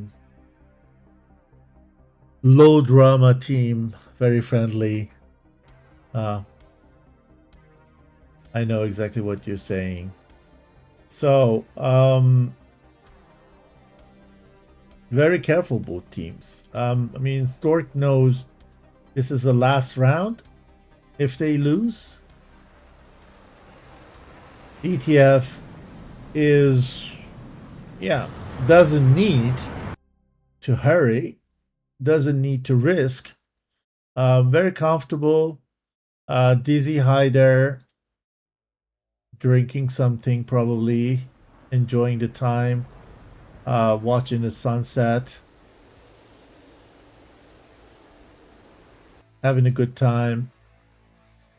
So is Anku.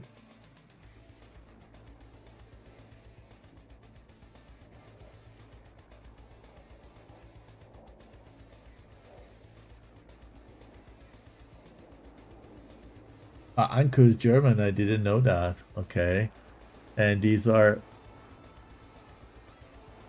the tournaments they have been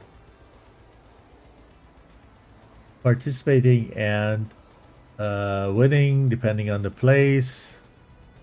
I think first place SATAC, first place Aces, and second place TACT and ACC, if I'm not wrong. 6-6, nothing has happened so far.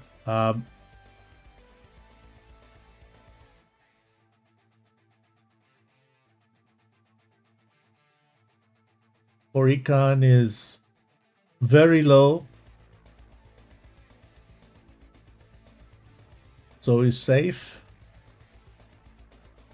So is a spot. Everyone is pretty much low as soon as they get close, and then F-16 is going also a big way, long way, like F-15 does, and just build the duo, I believe, with F-15. If you use F-15, you need to make sure that you have two of them, just because F-15, when it goes around, it takes long time till it comes back, and then in the meanwhile you need another one to replace him if you can afford it, because pulling a F-16 or F-18 out and replace it with F-15C, which is lacking SA because of the data link that is not available, and is only getting AVAX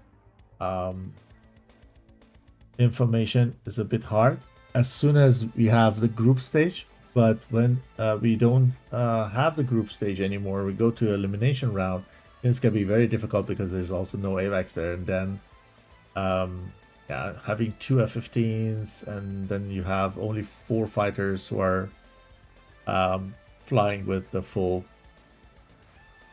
SA support from each other, and it's gonna be difficult. You see this misty layer over there? This is exactly what makes it difficult for these guys to have visual contact, and especially in the night, even more difficult. Very careful flying, very careful. Nobody's risky. From time to time, one SD-10, maybe to just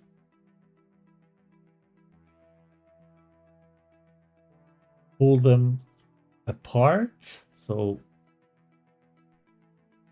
I'm not sure why. Probably this is for the guy up there, if I'm not wrong.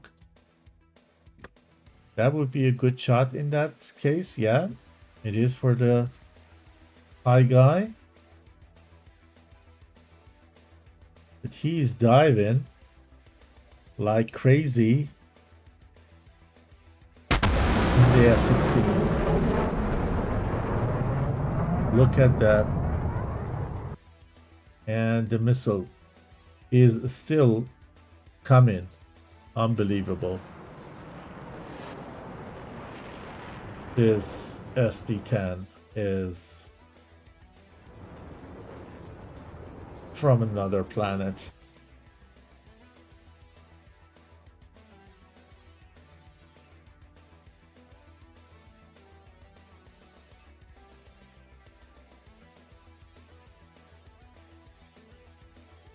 Yeah, Ekman Jones says that F-15 alone get depressed.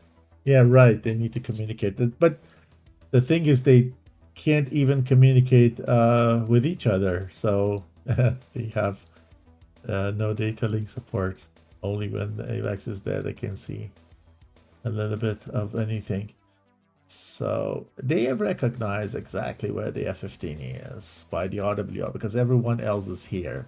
So the F-16, F-18 RWRs, the warnings or the nails coming all from this side, and then you have big gap, and on the other side you have F-15 nails, and you know exactly where this guy is, and he's also back, he's high, so it's exposed. And he can't do what he needs to do. So these missiles are not wasted. Just make sure that he is out of the fight. But then once this happened, here in the front row, something should happen too, to just change the balance. Otherwise, those SD-10s are wasted. So this is not good. This is not good. Spot is in a very, very bad position. Does he make two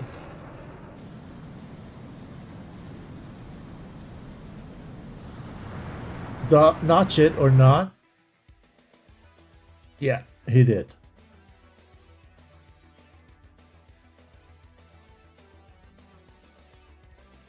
So Anko is this time taking the role of Dizzy and taking care of Isol, because Isol is now on his side.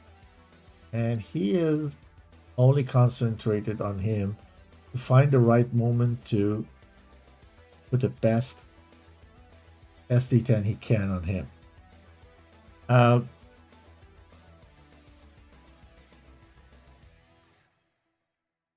Yeah, this is also not a danger. Oh, here we go. Foricon pulls Riker's SD10 into the weeds. Another one from Breeze. And this one is really, really dangerous. This is dangerous. Wow, notched. Well done. Notched SD10 is not easy.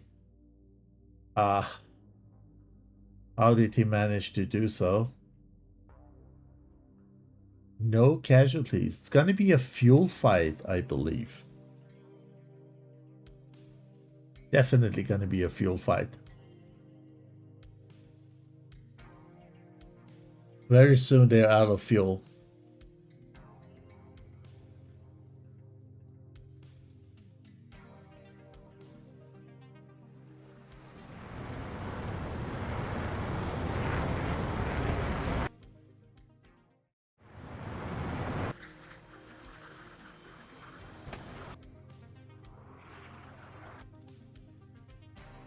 This is on Breeze. Oh, Breeze is in big danger. Miscalculated distance, I believe. Wow. But he pulls the missile into the ground. Unbelievable. The missile was so close, I saw it hit. Unbelievable.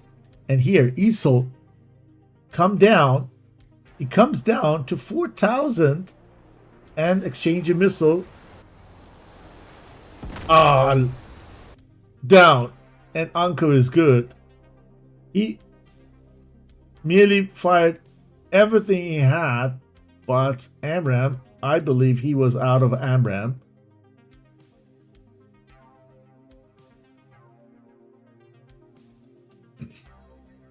SD10 on Sol, who is cold.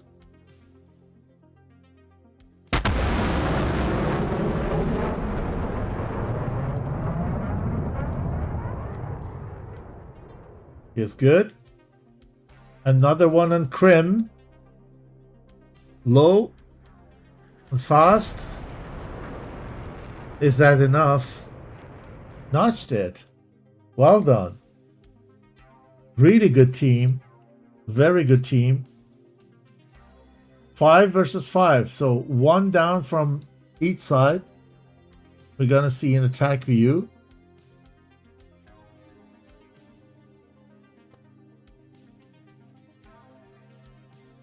Breeze gonna fire or not?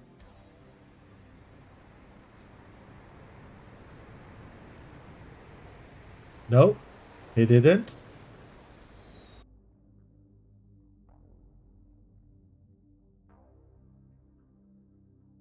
Oh, he went down. I would stay with him a little bit longer. Here, Riker and Spot. Spot is down probably, yes. And Riker goes for probably the next guy. Here, or no, is going back. 4 versus 4. Oh man, everything's going so fast. This is Krem.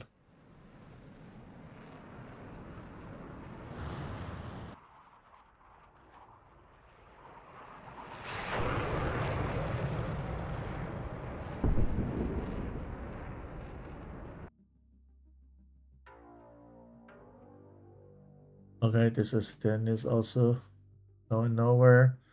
Riker is rejoining with Anko and Electroball. And number 113 is chasing.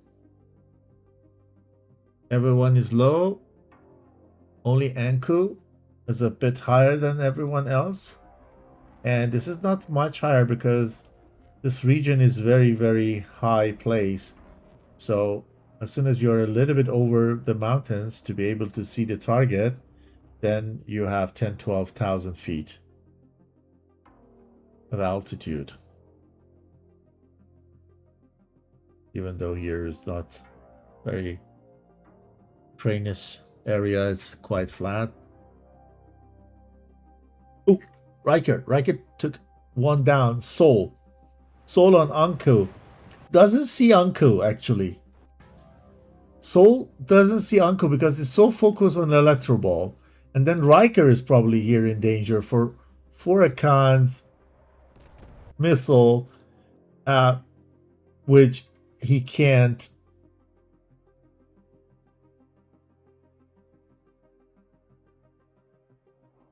Notch. Again, try to notch. Doesn't work. Anku see where Sol is now.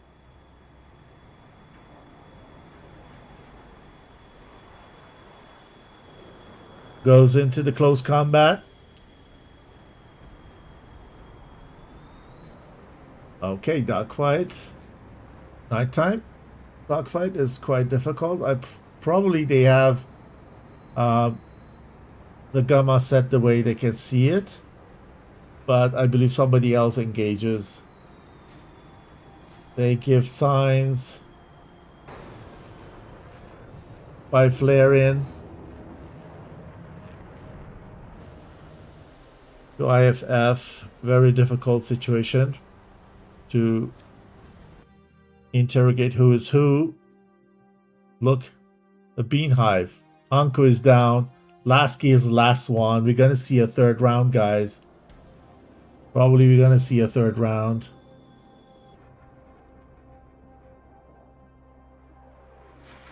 It's a easier job for Lasky because everyone else is target or enemy.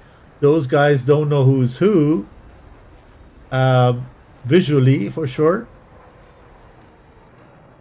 Lasky killed one.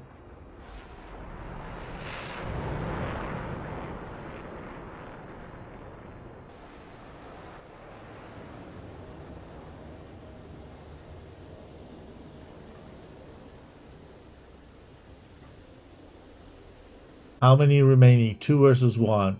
So Sol has no missiles. Fori can run away. Yeah, he can run away. He has 1 IR only remaining. And Lasky has nothing. So 1 IR is everything these 3 gentlemen have. And then guns only, baby. Here we go. 2 versus 1. JF-17 versus NATO aircraft. And our friend Econ takes advantage of that 1 remaining AIM-9 and kills Lasky. So they still need to go back and land and pretty much in the middle of the combat zone. So they have still, let me tell you, they have still, how much? They have still 105 nautical miles to go. Oh, wow.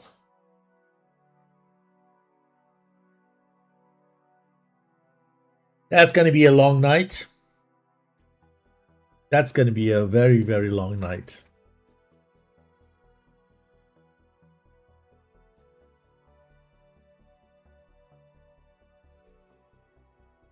So let's take a look at the TAC view.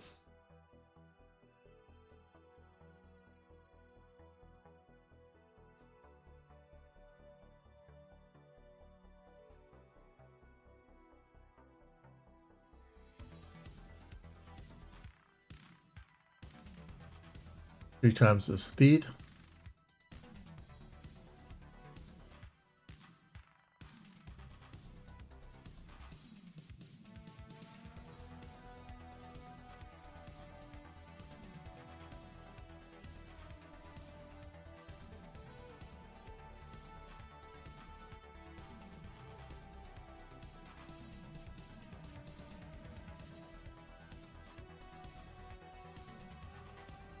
This time we had the first shot from ETF side. A good loft.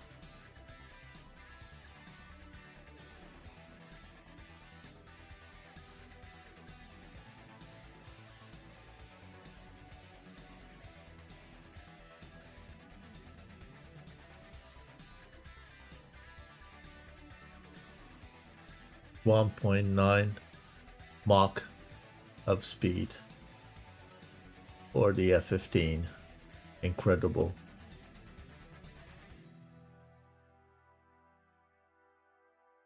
You can reach that number with Falcon, I believe, when only when you have no external tanks with you.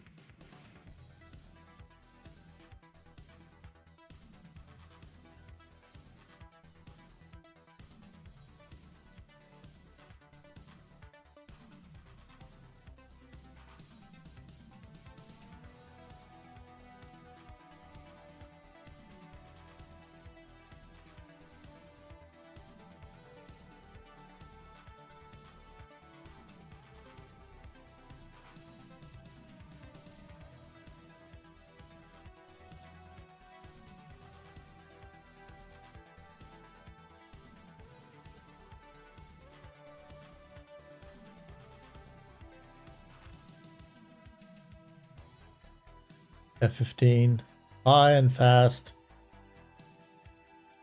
firing long shots,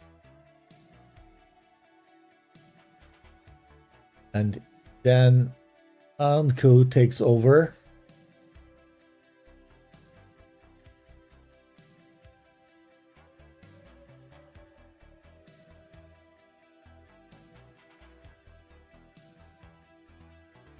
Doing serpentine.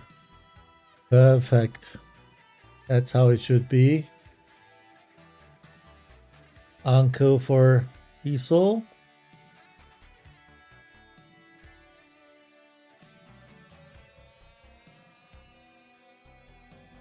You don't know if the F-15 has already fired on you or not, because you see F-15 is turning hot to you and then goes away, and then you think, okay, she has given a shot, so you do the same and bring yourself in a more comfortable position. If you knew that there were no shots here, then you could actually proceed, get closer, and then trigger an AMRAAM. But you don't know it. We are watching the TAC view, and we are sitting very comfortable here, and the situation in the battlefield looks and feel much different. And here we had also a great job in that altitude, 50,000 feet high, 1.5 Mach. This missile is so good we hit, but then lose the target out of the radar's point of view, or a cone probably, or then had a calculation delay, needs to calculate speed and direction and know where to intercept, and then says, oh, it's changing the direction, I need to do that, had a delay, and then it loses the contact.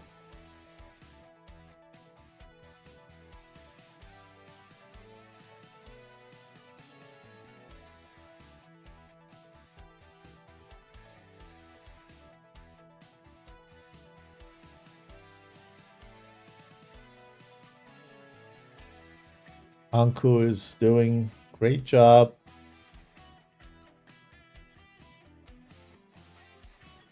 Pulling one missile after another from out of F-15. And that's why at the end F-15 was firing only M7, M9 because she was probably out of radar missiles or radar active missiles. But they were busy here all the time. Anko is a safe distance, safe altitude.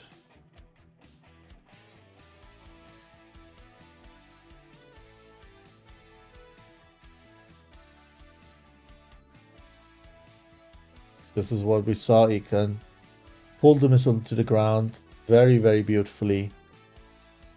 Another one. He knows how to take advantage of the terrains.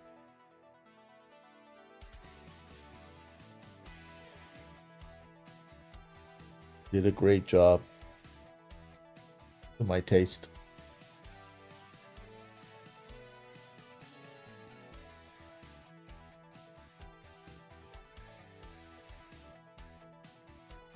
It was, I saw Breeze dead, but look at that. I really said, okay, he miscalculated and got too close. Well done. Well done. Extremely good pilot.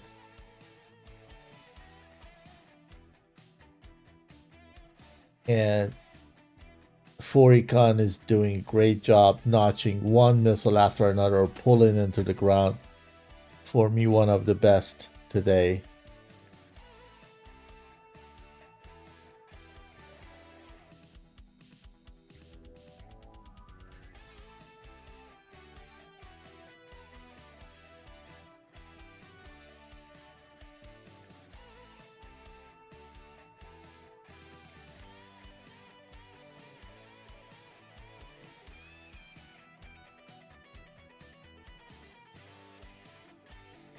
Yeah, Breeze trusted the notch, went for the notch, got again too close, and paid that.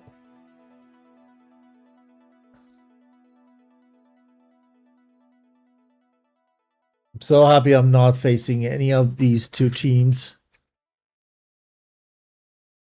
in the dark scenario of tonight, where you can hardly see the opponent. Wow.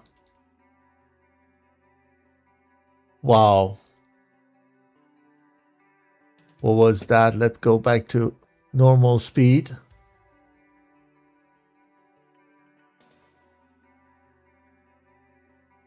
Prem on Riker. Riker wants to go there and say, oh, missile. Better not to do so. Oof. He was only lucky. I don't think that this change of direction, was it the change of direction? Very, very strange. I mean, I would say if it were SD10, it was a hit, but yeah, also amount of G that you pull, and then yeah, but I mean, the missile doesn't see you roll, should go its way, but apparently missiles are very, very intelligent and even notice if somebody is rolling. So it was not a full roll, it was actually change of attitude, to be correct. But it's weird that that AMRAAM doesn't sit.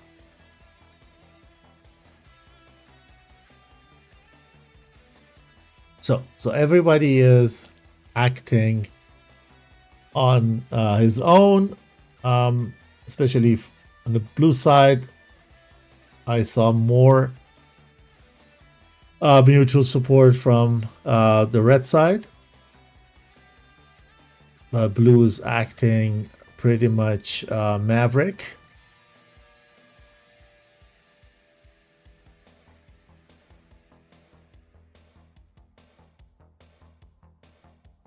Down here, we just lost Riker. Lasky was hunting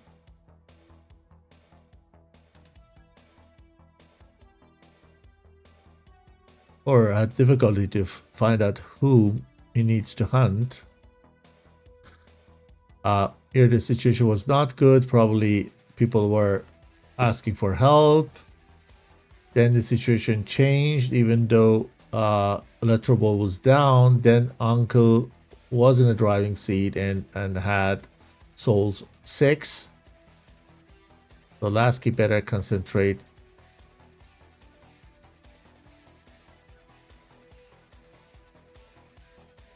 To cover him.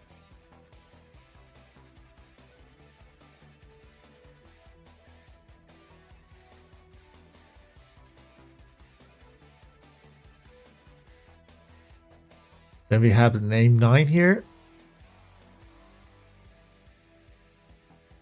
Also doesn't hit.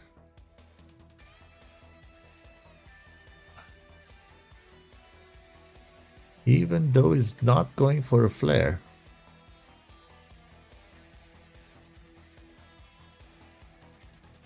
Flares are much higher.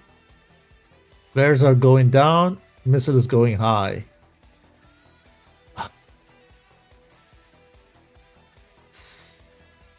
There's something in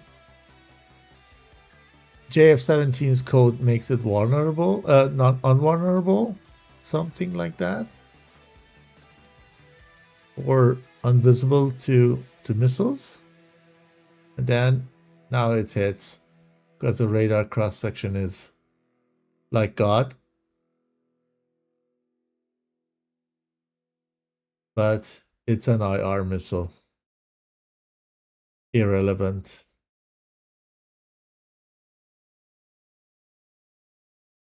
So here the easy job is for Lasky, knows everyone is enemy. I can shoot when whomever I get into my visor, but these guys have a little bit of difficulties to know who is who first, and then when Econ knows who's who,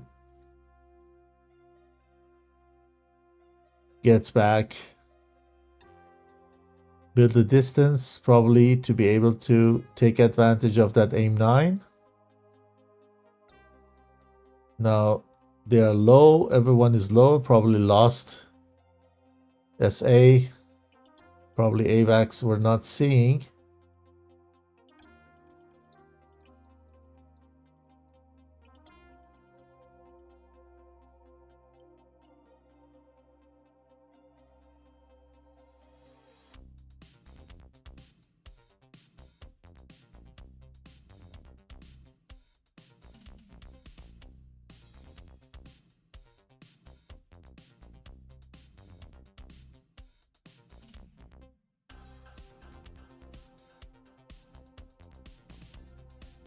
And that was the end.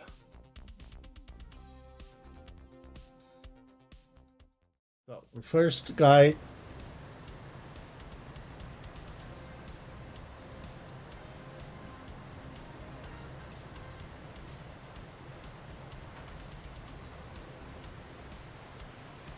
which is Econ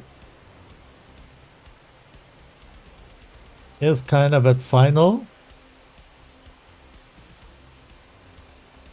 It's in the final turn.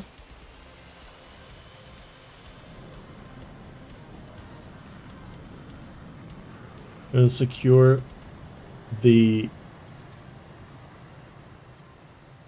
win for the second round, and I believe that we see a third round.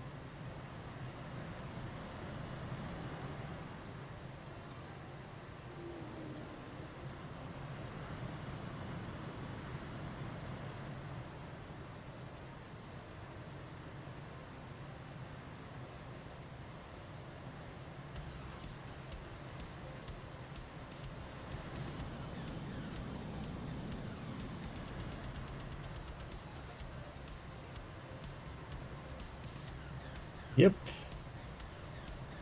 And it's very slow landing. I don't think that there's a problem coming to a standstill.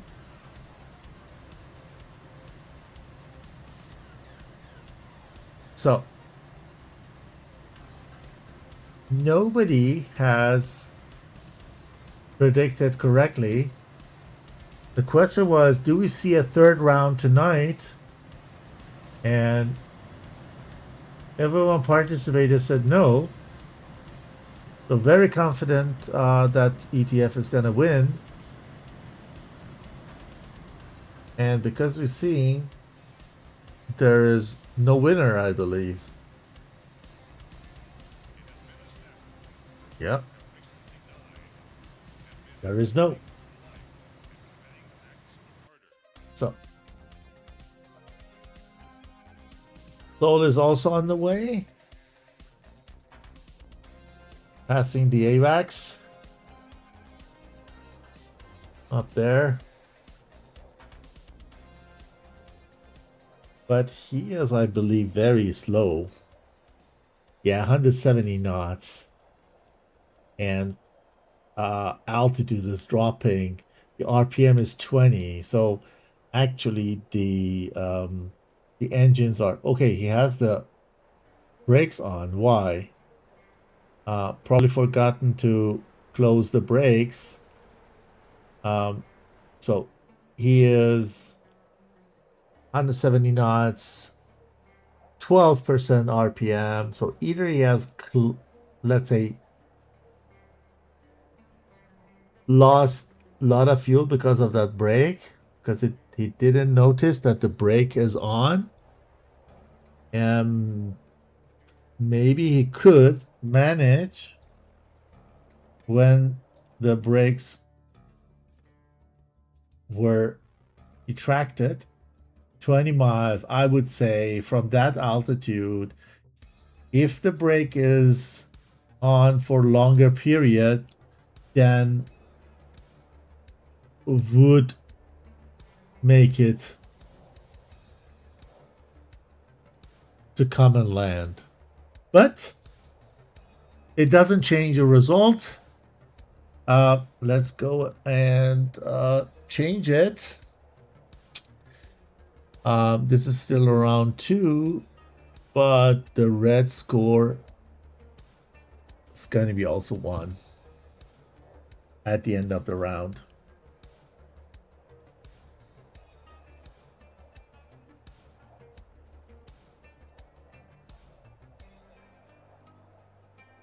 Nevertheless, we need to wait till Soul has touched the ground, either inside the airfield area or outside. Then as the round over, and then we're going to see a third round. Going to be longer than expected, but it's the beauty of DCS. You never know, especially when two very good teams face each other. It's even more difficult.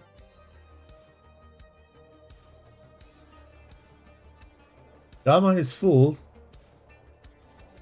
I think, yeah, but we don't see anything. So dark is the night.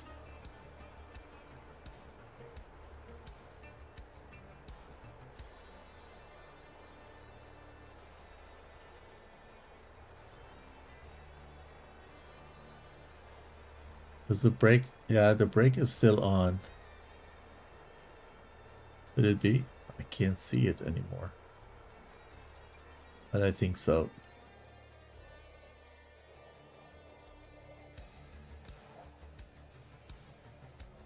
No.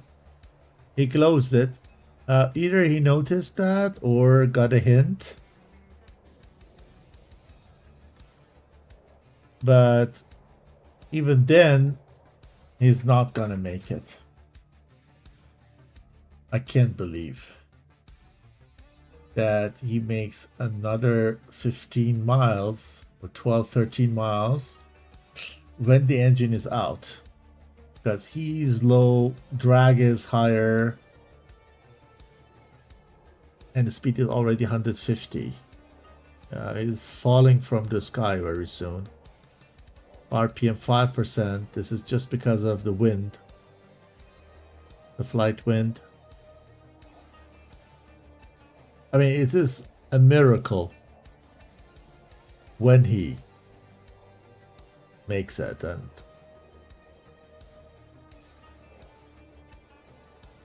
with no brakes on for sure, but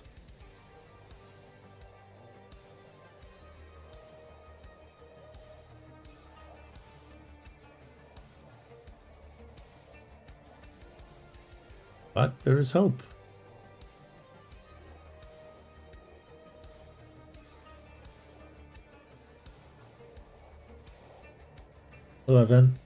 Degrees angle of attack.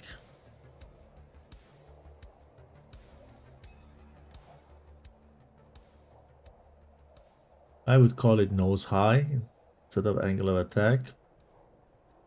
It's weird that there's a unit in degrees for that in DCS.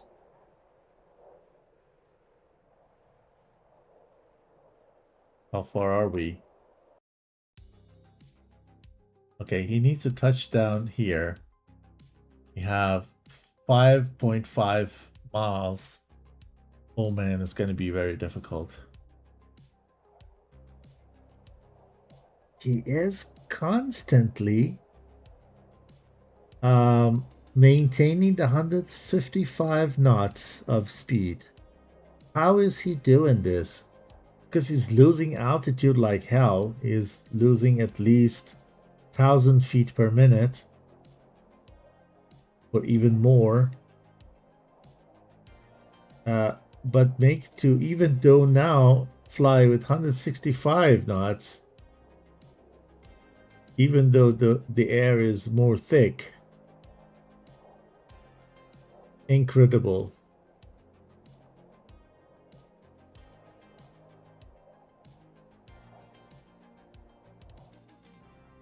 Oh wow. He's making it. Unbelievable. What is this guy is doing? He's lighting up the runway for him. Here, standing there and lighting up the runway.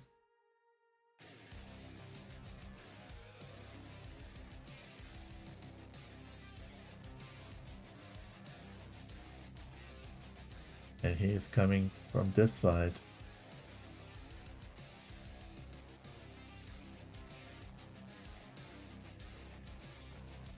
He made it.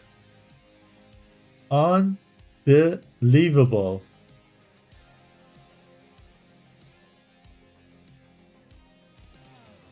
RPM 7%, speed 170. Oh wow.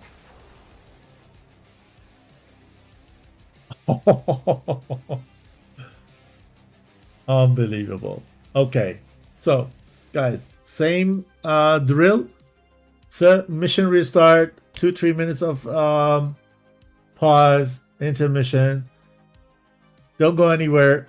This is going to be hot. Third round, ETF versus Storks. See you back in a couple of minutes.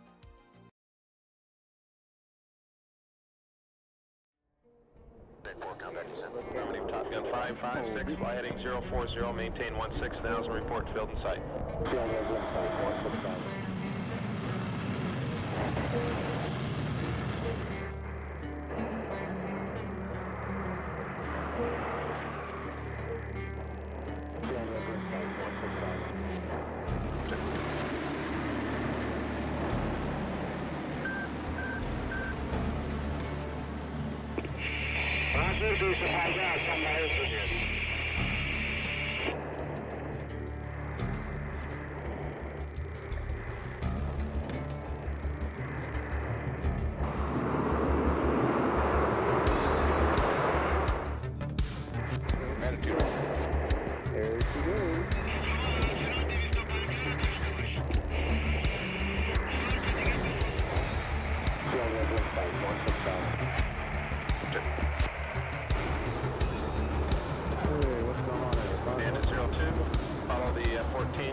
Tower 60, me at 3000.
Alpha Bravo from 207. 13 miles. Fox 1. Oh, Jesus.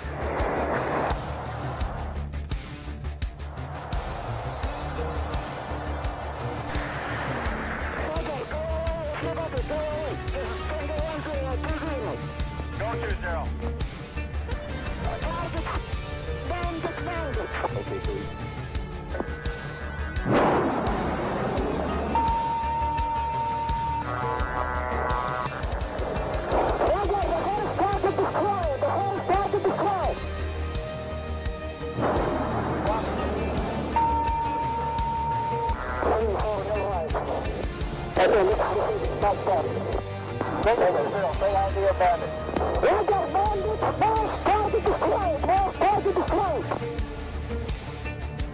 Copy both flags.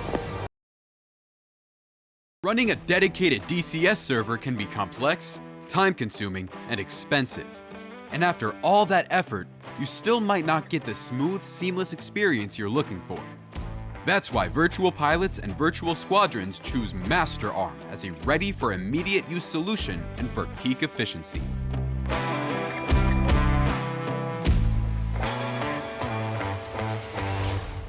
With low latency, high stability, and uncompromising performance, MasterArm ensures that every maneuver, every decision, and every shot counts. Stay mission ready. Fly with confidence. MasterArm has your six. Get your server at www.masterarm.de.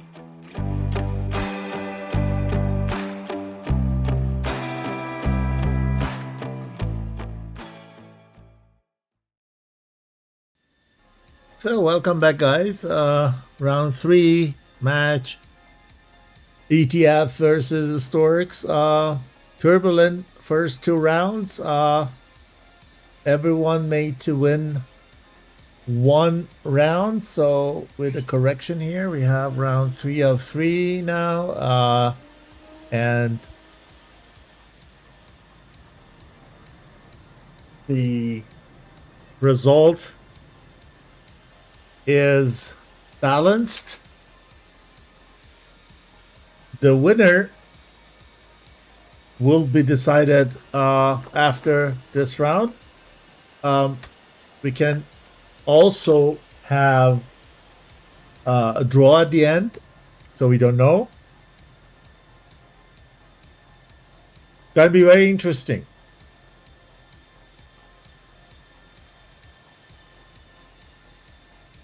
Storks are driving like crazy.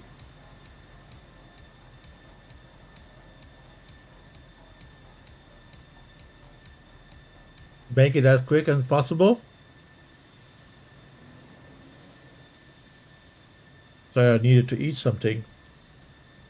Took a little bit longer than I expected. So under sugar.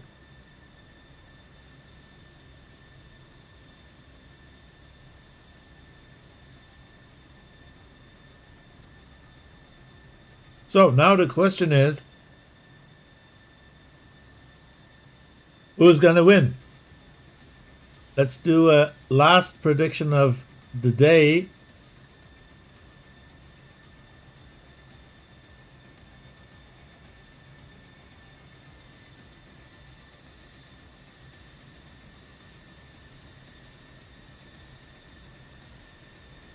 ETF or Storks? Gonna be on for the next 15 minutes.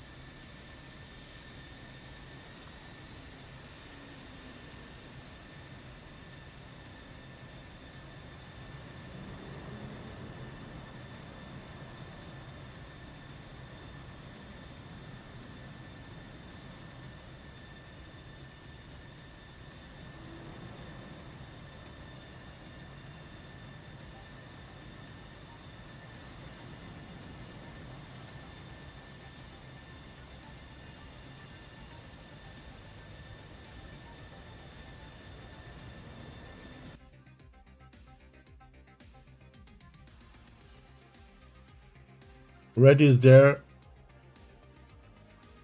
very fast this time. No change of pilot. It worked last time, last round.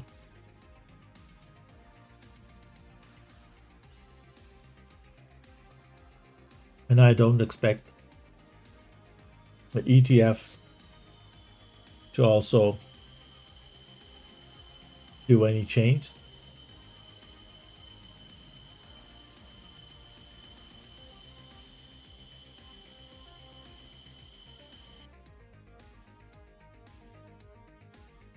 Dizzy, Anko, Lasky, Letterbolt, Breathe, and Riker.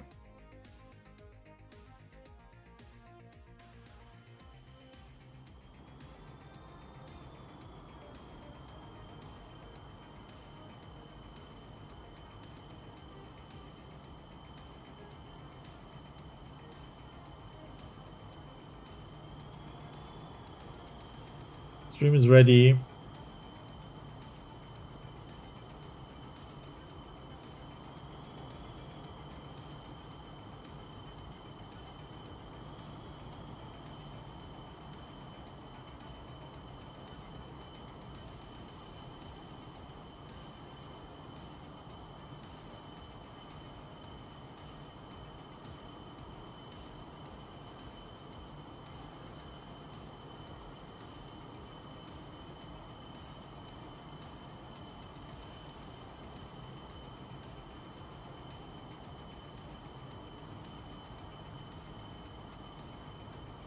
So,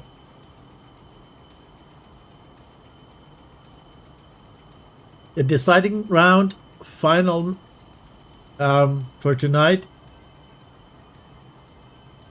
We'll start a bit quicker this time. So hopefully we have a little bit more of daylight.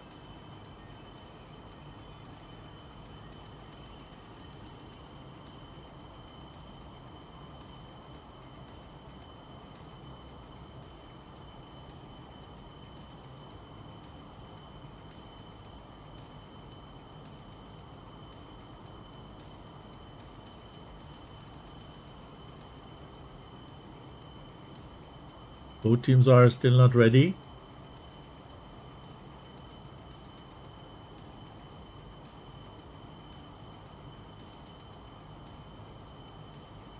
Blue's ready. Great.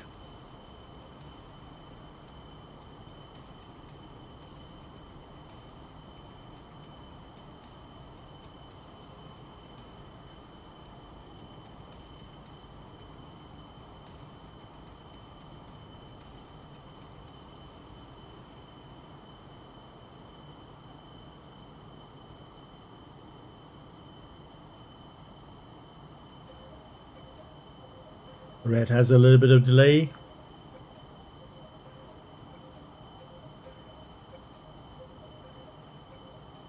but we will be up anytime soon.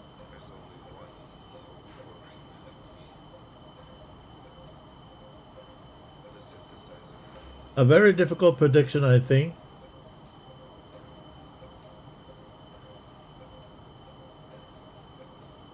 As a streamer, I should stay neutral, but something tells me that one side is gonna do that.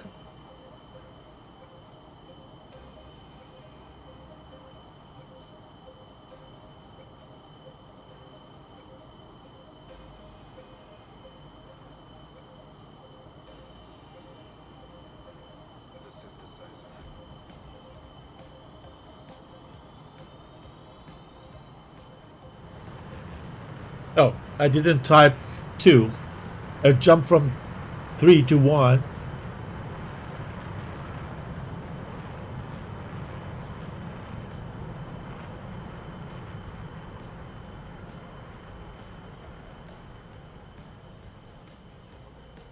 What a scene.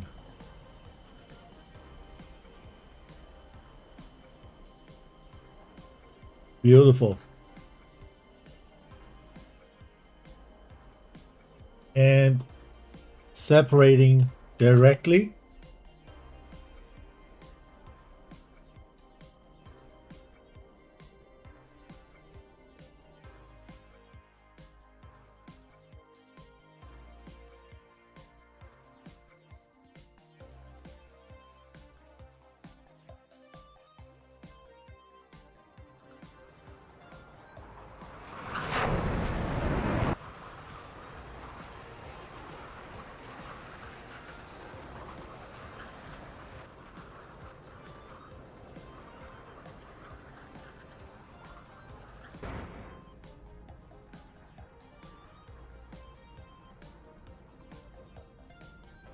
A bit of wake turbulence over here.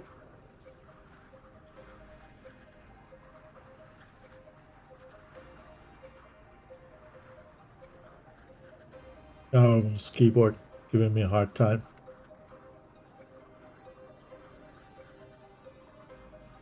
Misty weather over Sanaki.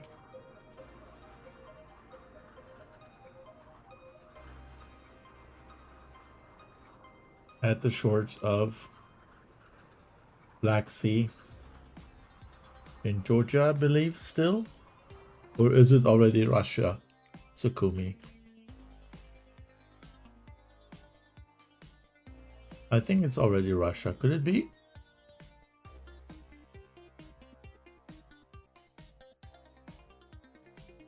I'm very bad in this region's geography. As you see, busy again. Last one to take off.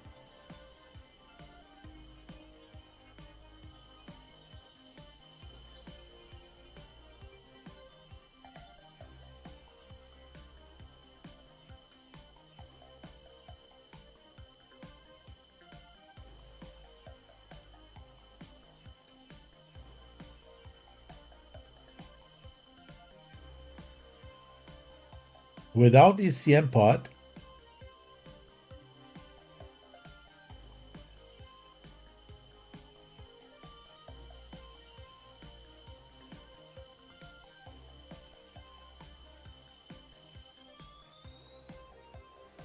Lasky flies with no ECM pod. I didn't check if she had ECM pod last rounds or not.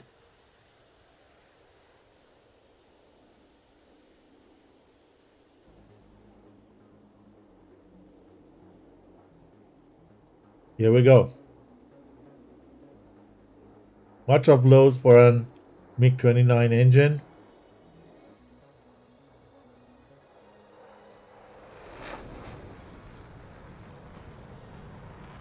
So everybody should be now airborne.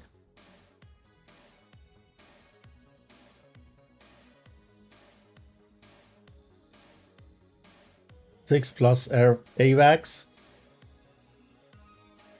And here we have also 6+ AVAX, so successful takeoff for everyone.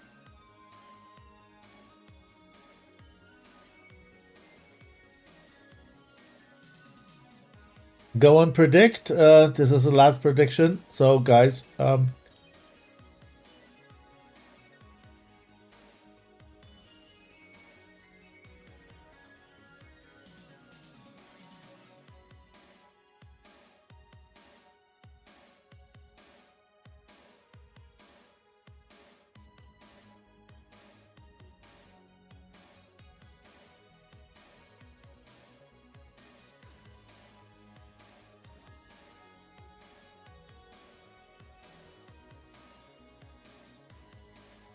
breathe again. I think first one who gets into the combat zone, followed by Soul. You can have a look at the skin as long as it's not dark.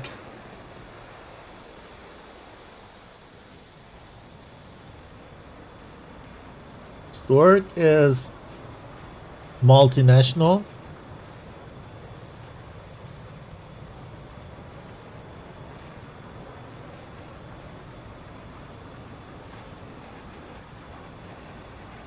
Let's sneak.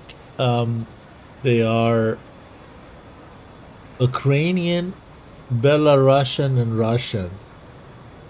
Very interesting. HDA in the same group is from China, and ETF is international.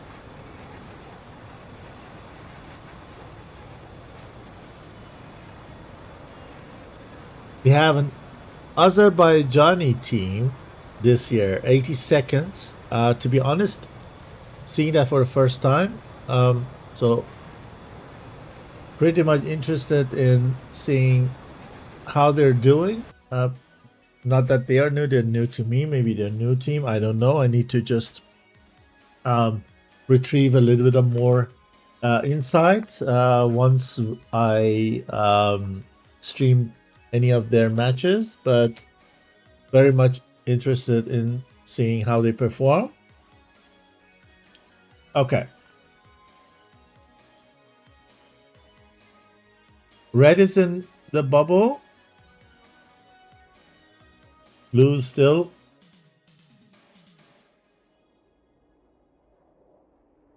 Not with Daisy.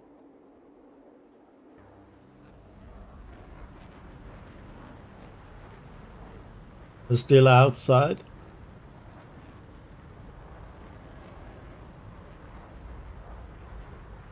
At this altitude, you have no worries. JF-17 is pretty much, yeah, low consumption up there.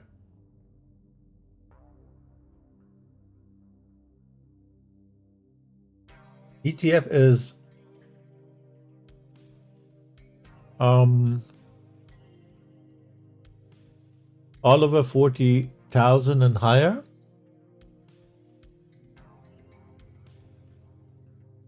Are we going to see a first long shot from Lasky or Riker maybe, or not? F-15 is preparing for the big orbit.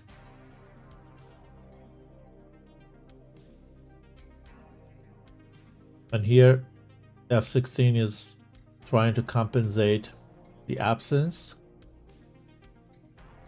by staying high, flying in the opposite direction. This is the best way an F-15 works. Even though very difficult to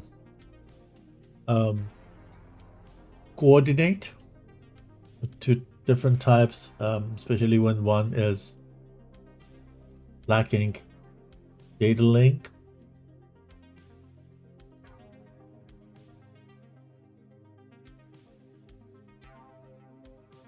Lasky pretty much high here.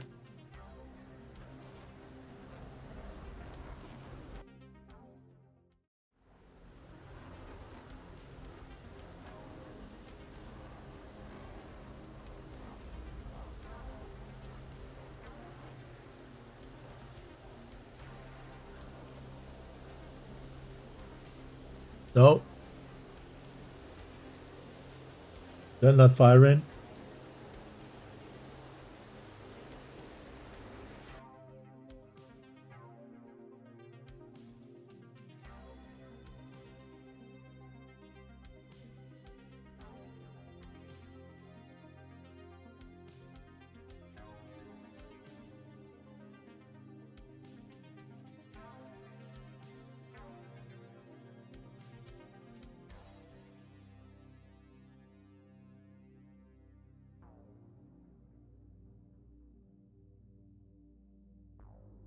He has the ECM pod. I didn't check the rest. Riker is also with the pod.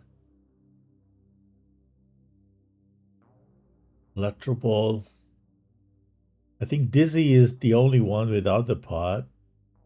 Or did he do, did she, sorry, do a rearm refuel, or did she forget? Because everybody else has the pod.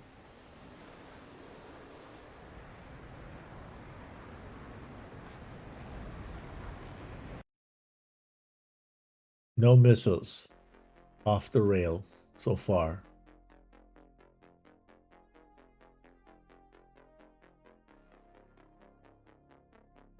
Good Lasky fire.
Oh, it's good.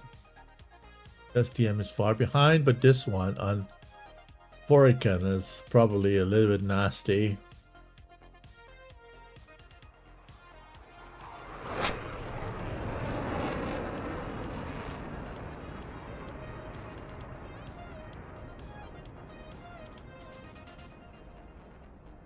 Is good at the end.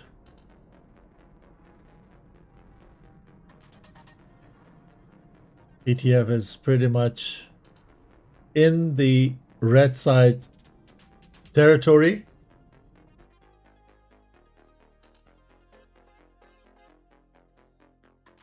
No casualties so far.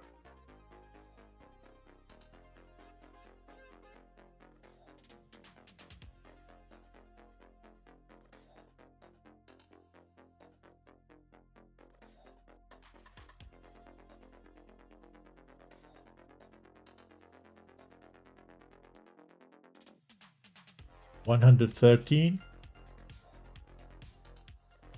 with a shot for probably Electro Ball, just because his height shouldn't necessarily be a problem. Hasn't got the RWR yet, but should anytime soon. Yeah, and go for dive.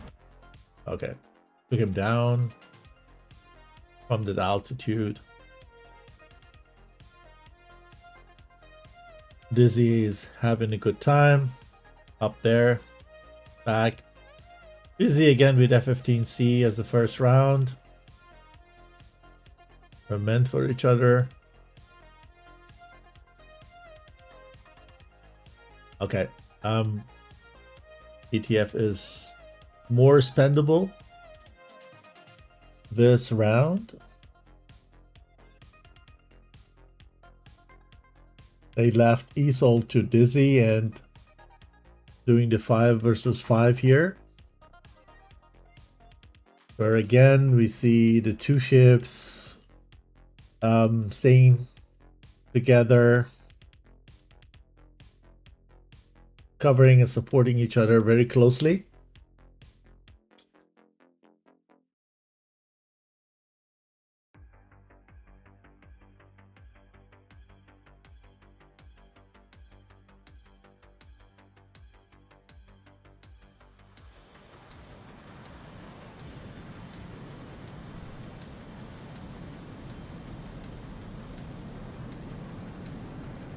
That's the Crim you're watching.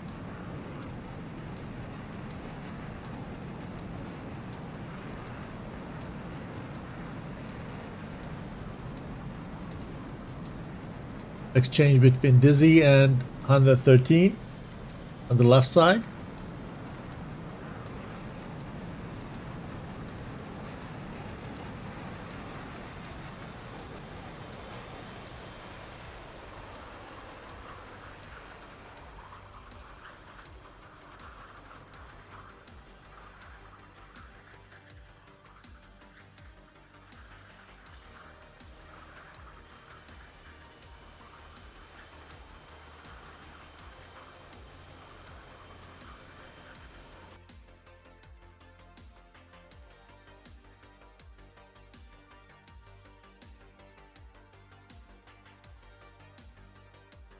So Lasky tries an SD10 on probably Spot, who is already in a good beam position.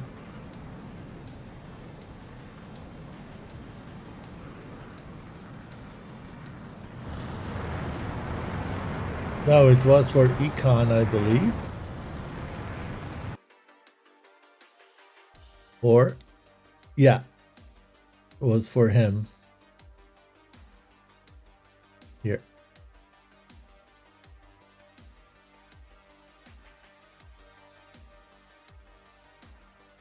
Very difficult to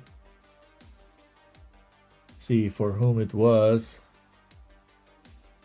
It's not a factor for Anku dismissal. Dizzy and 113 are also busy up there. F15 acting a singleton. Okay, we had lost one here. We missed. Breeze died on F15's shot. Okay. So 4 versus 5 now. From the blue perspective.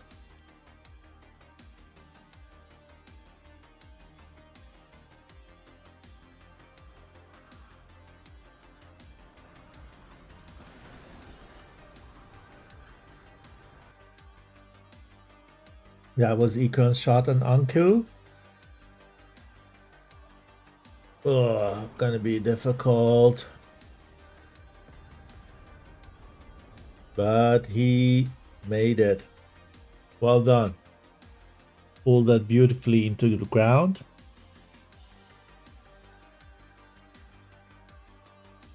Oh, this 8010 is cooking. And Spot is very slow. Goes and burn. Excellent job. Excellent job. Okay, Dizzy getting closer.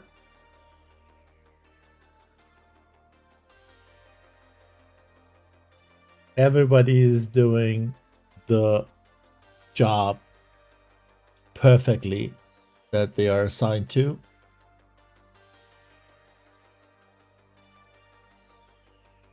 It's really good to watch a match like this. Does Lasky notch this.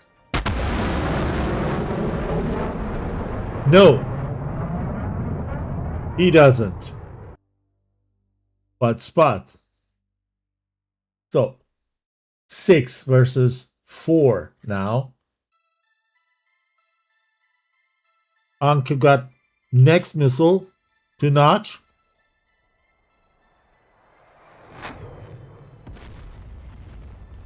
Not successful. 3 versus 6.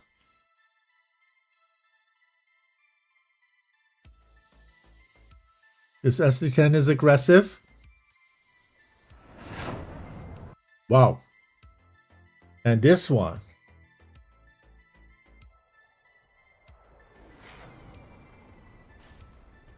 Well done, Riker. Notching that one. 4 econ with 8. I'm sorry, aim 9 on Electro Ball. These guys got merged. Weak run down on Riker's PL5. 1, 2, 3, 4, 5. Still remaining from Red versus 3. Dizzy comes in with another SD10. She is then only with one SD10 there. Riker has no SD10s, only one PL5, and Electroball has 3. So Electroball is the one who could change things here. So he fires one on Soul. Is this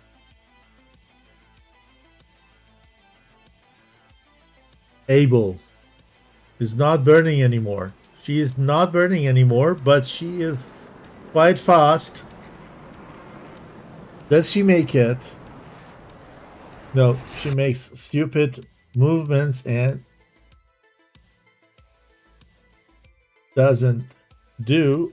Riker dealing with that missile beautifully. Notch it. Here, the next one for Dizzy.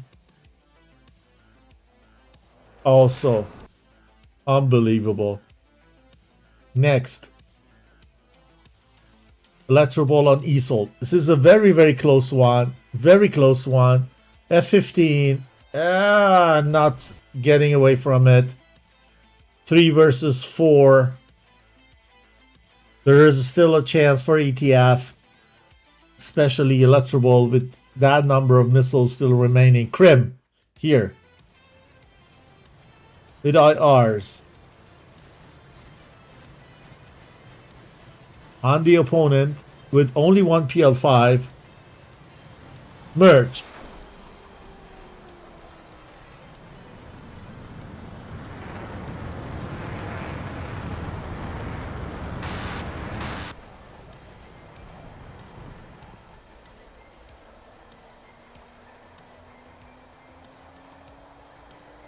Electro Ball on the other side. One merge here. And Electro Ball is trying to join. Oh man, what's going on? Everything's so fast. He is down. So 1 versus 4. Electro Ball versus everyone else.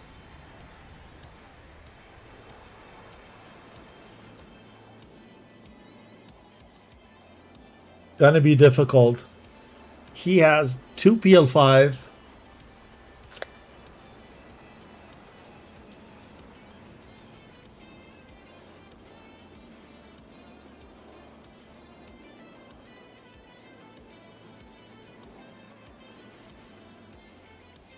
One IR.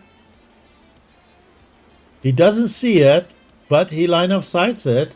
And Soul keeping on firing one IR after another. Could get closer.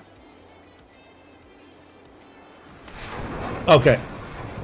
Here he tried to get an overshoot from him in the dark, but he saw him and yeah, put an end to it. Now red needs to go back and land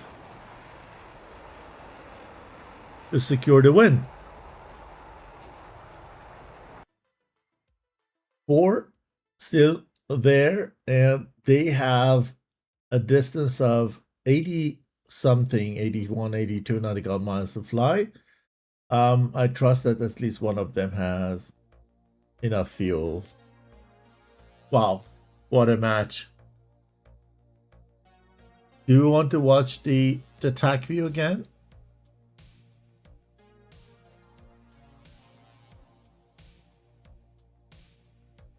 Let's do that.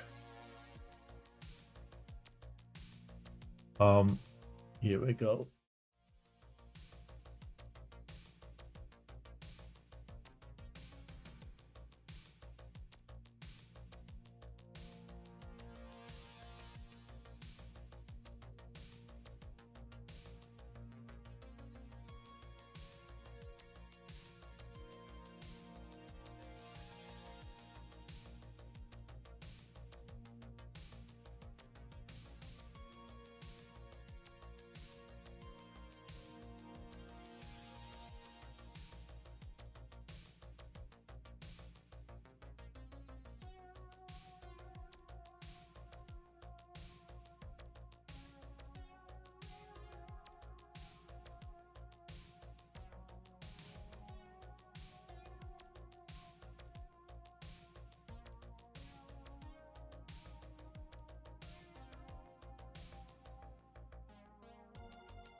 What a shot. And what a dodge.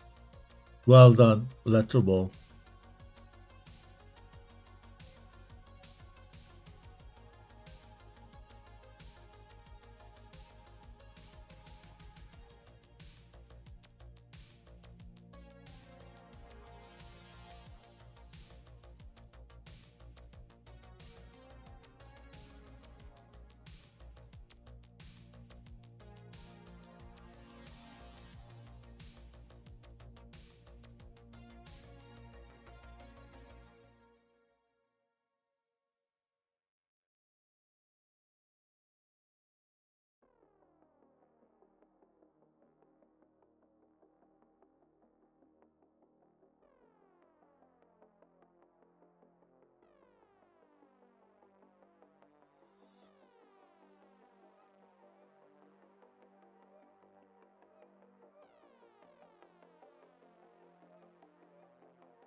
Aim 7s are good when they're supported.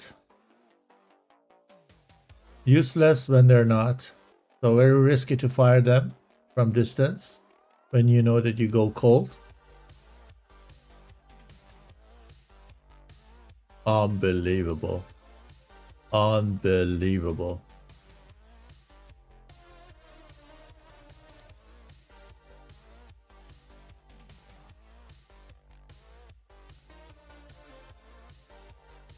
Econ is on fire. Look at that.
Well done, Riker.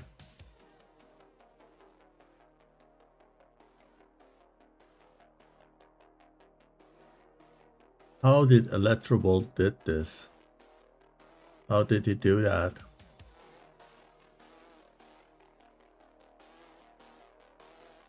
Why? Why is flying flat, but the missile goes into the ground in front of him?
And here's 1 versus 4.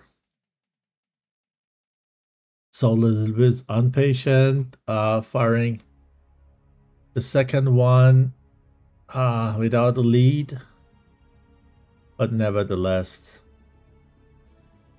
Krim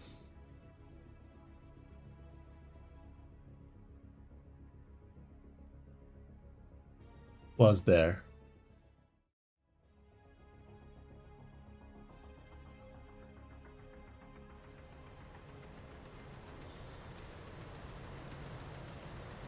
So these guys are pretty much at the distance to say there is enough fuel there.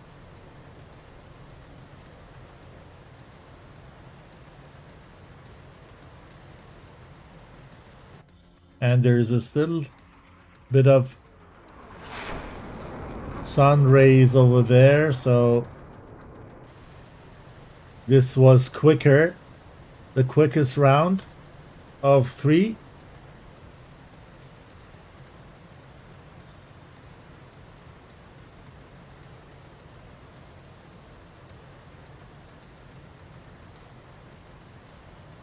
What does our prediction result say?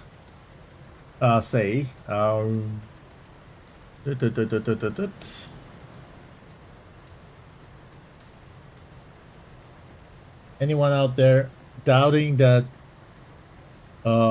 Storks not gonna make the land?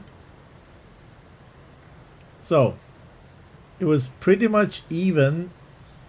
Some people said ETF's gonna be in, some said Storks gonna win. For me, the outcome is Stork is the winner, and with that, we will have also a winner of the prediction, which is Imshari. Congrats, bro! You just have 664 banana pods. Have fun with it.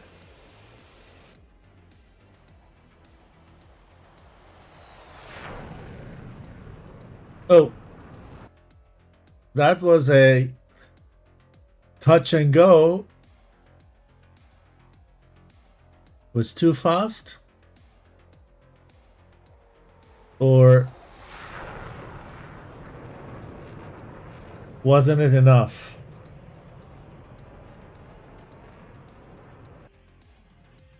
The next one is Krim, pretty low.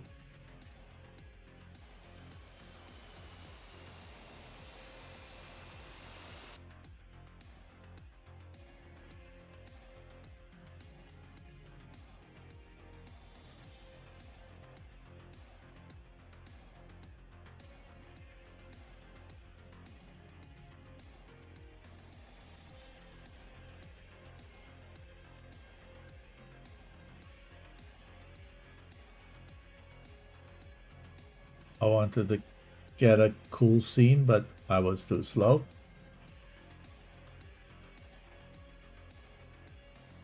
Yeah, the perspective is not very beautiful from here. Very, very strange angle of view.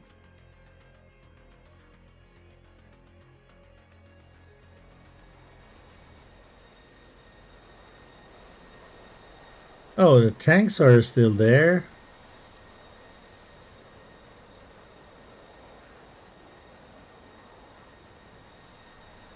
Perhaps a little bit with drag is trying to kill the speed in order to land safely.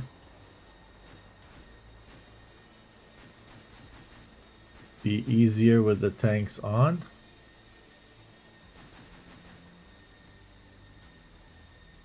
And touchdown. So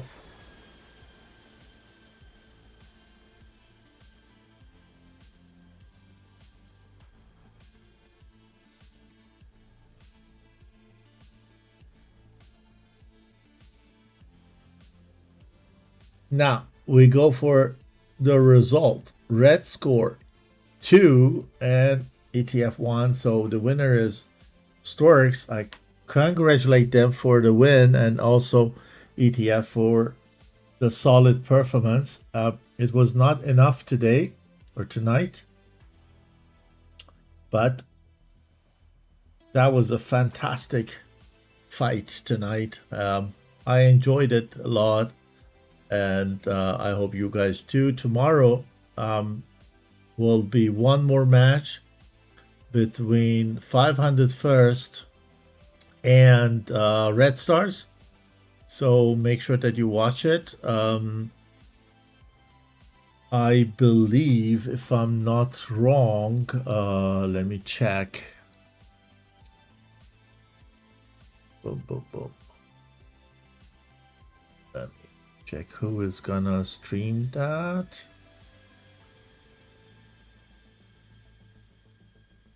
Spade from 51st. I'll probably do that. So don't miss it.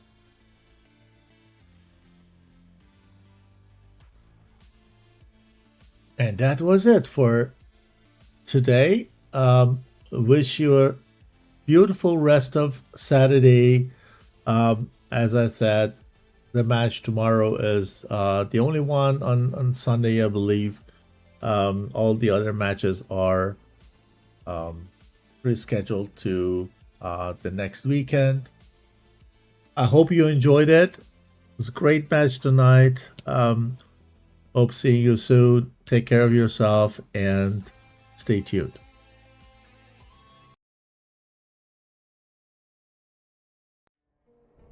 Top Gun 556, fly heading 040, maintain 16,000, report field.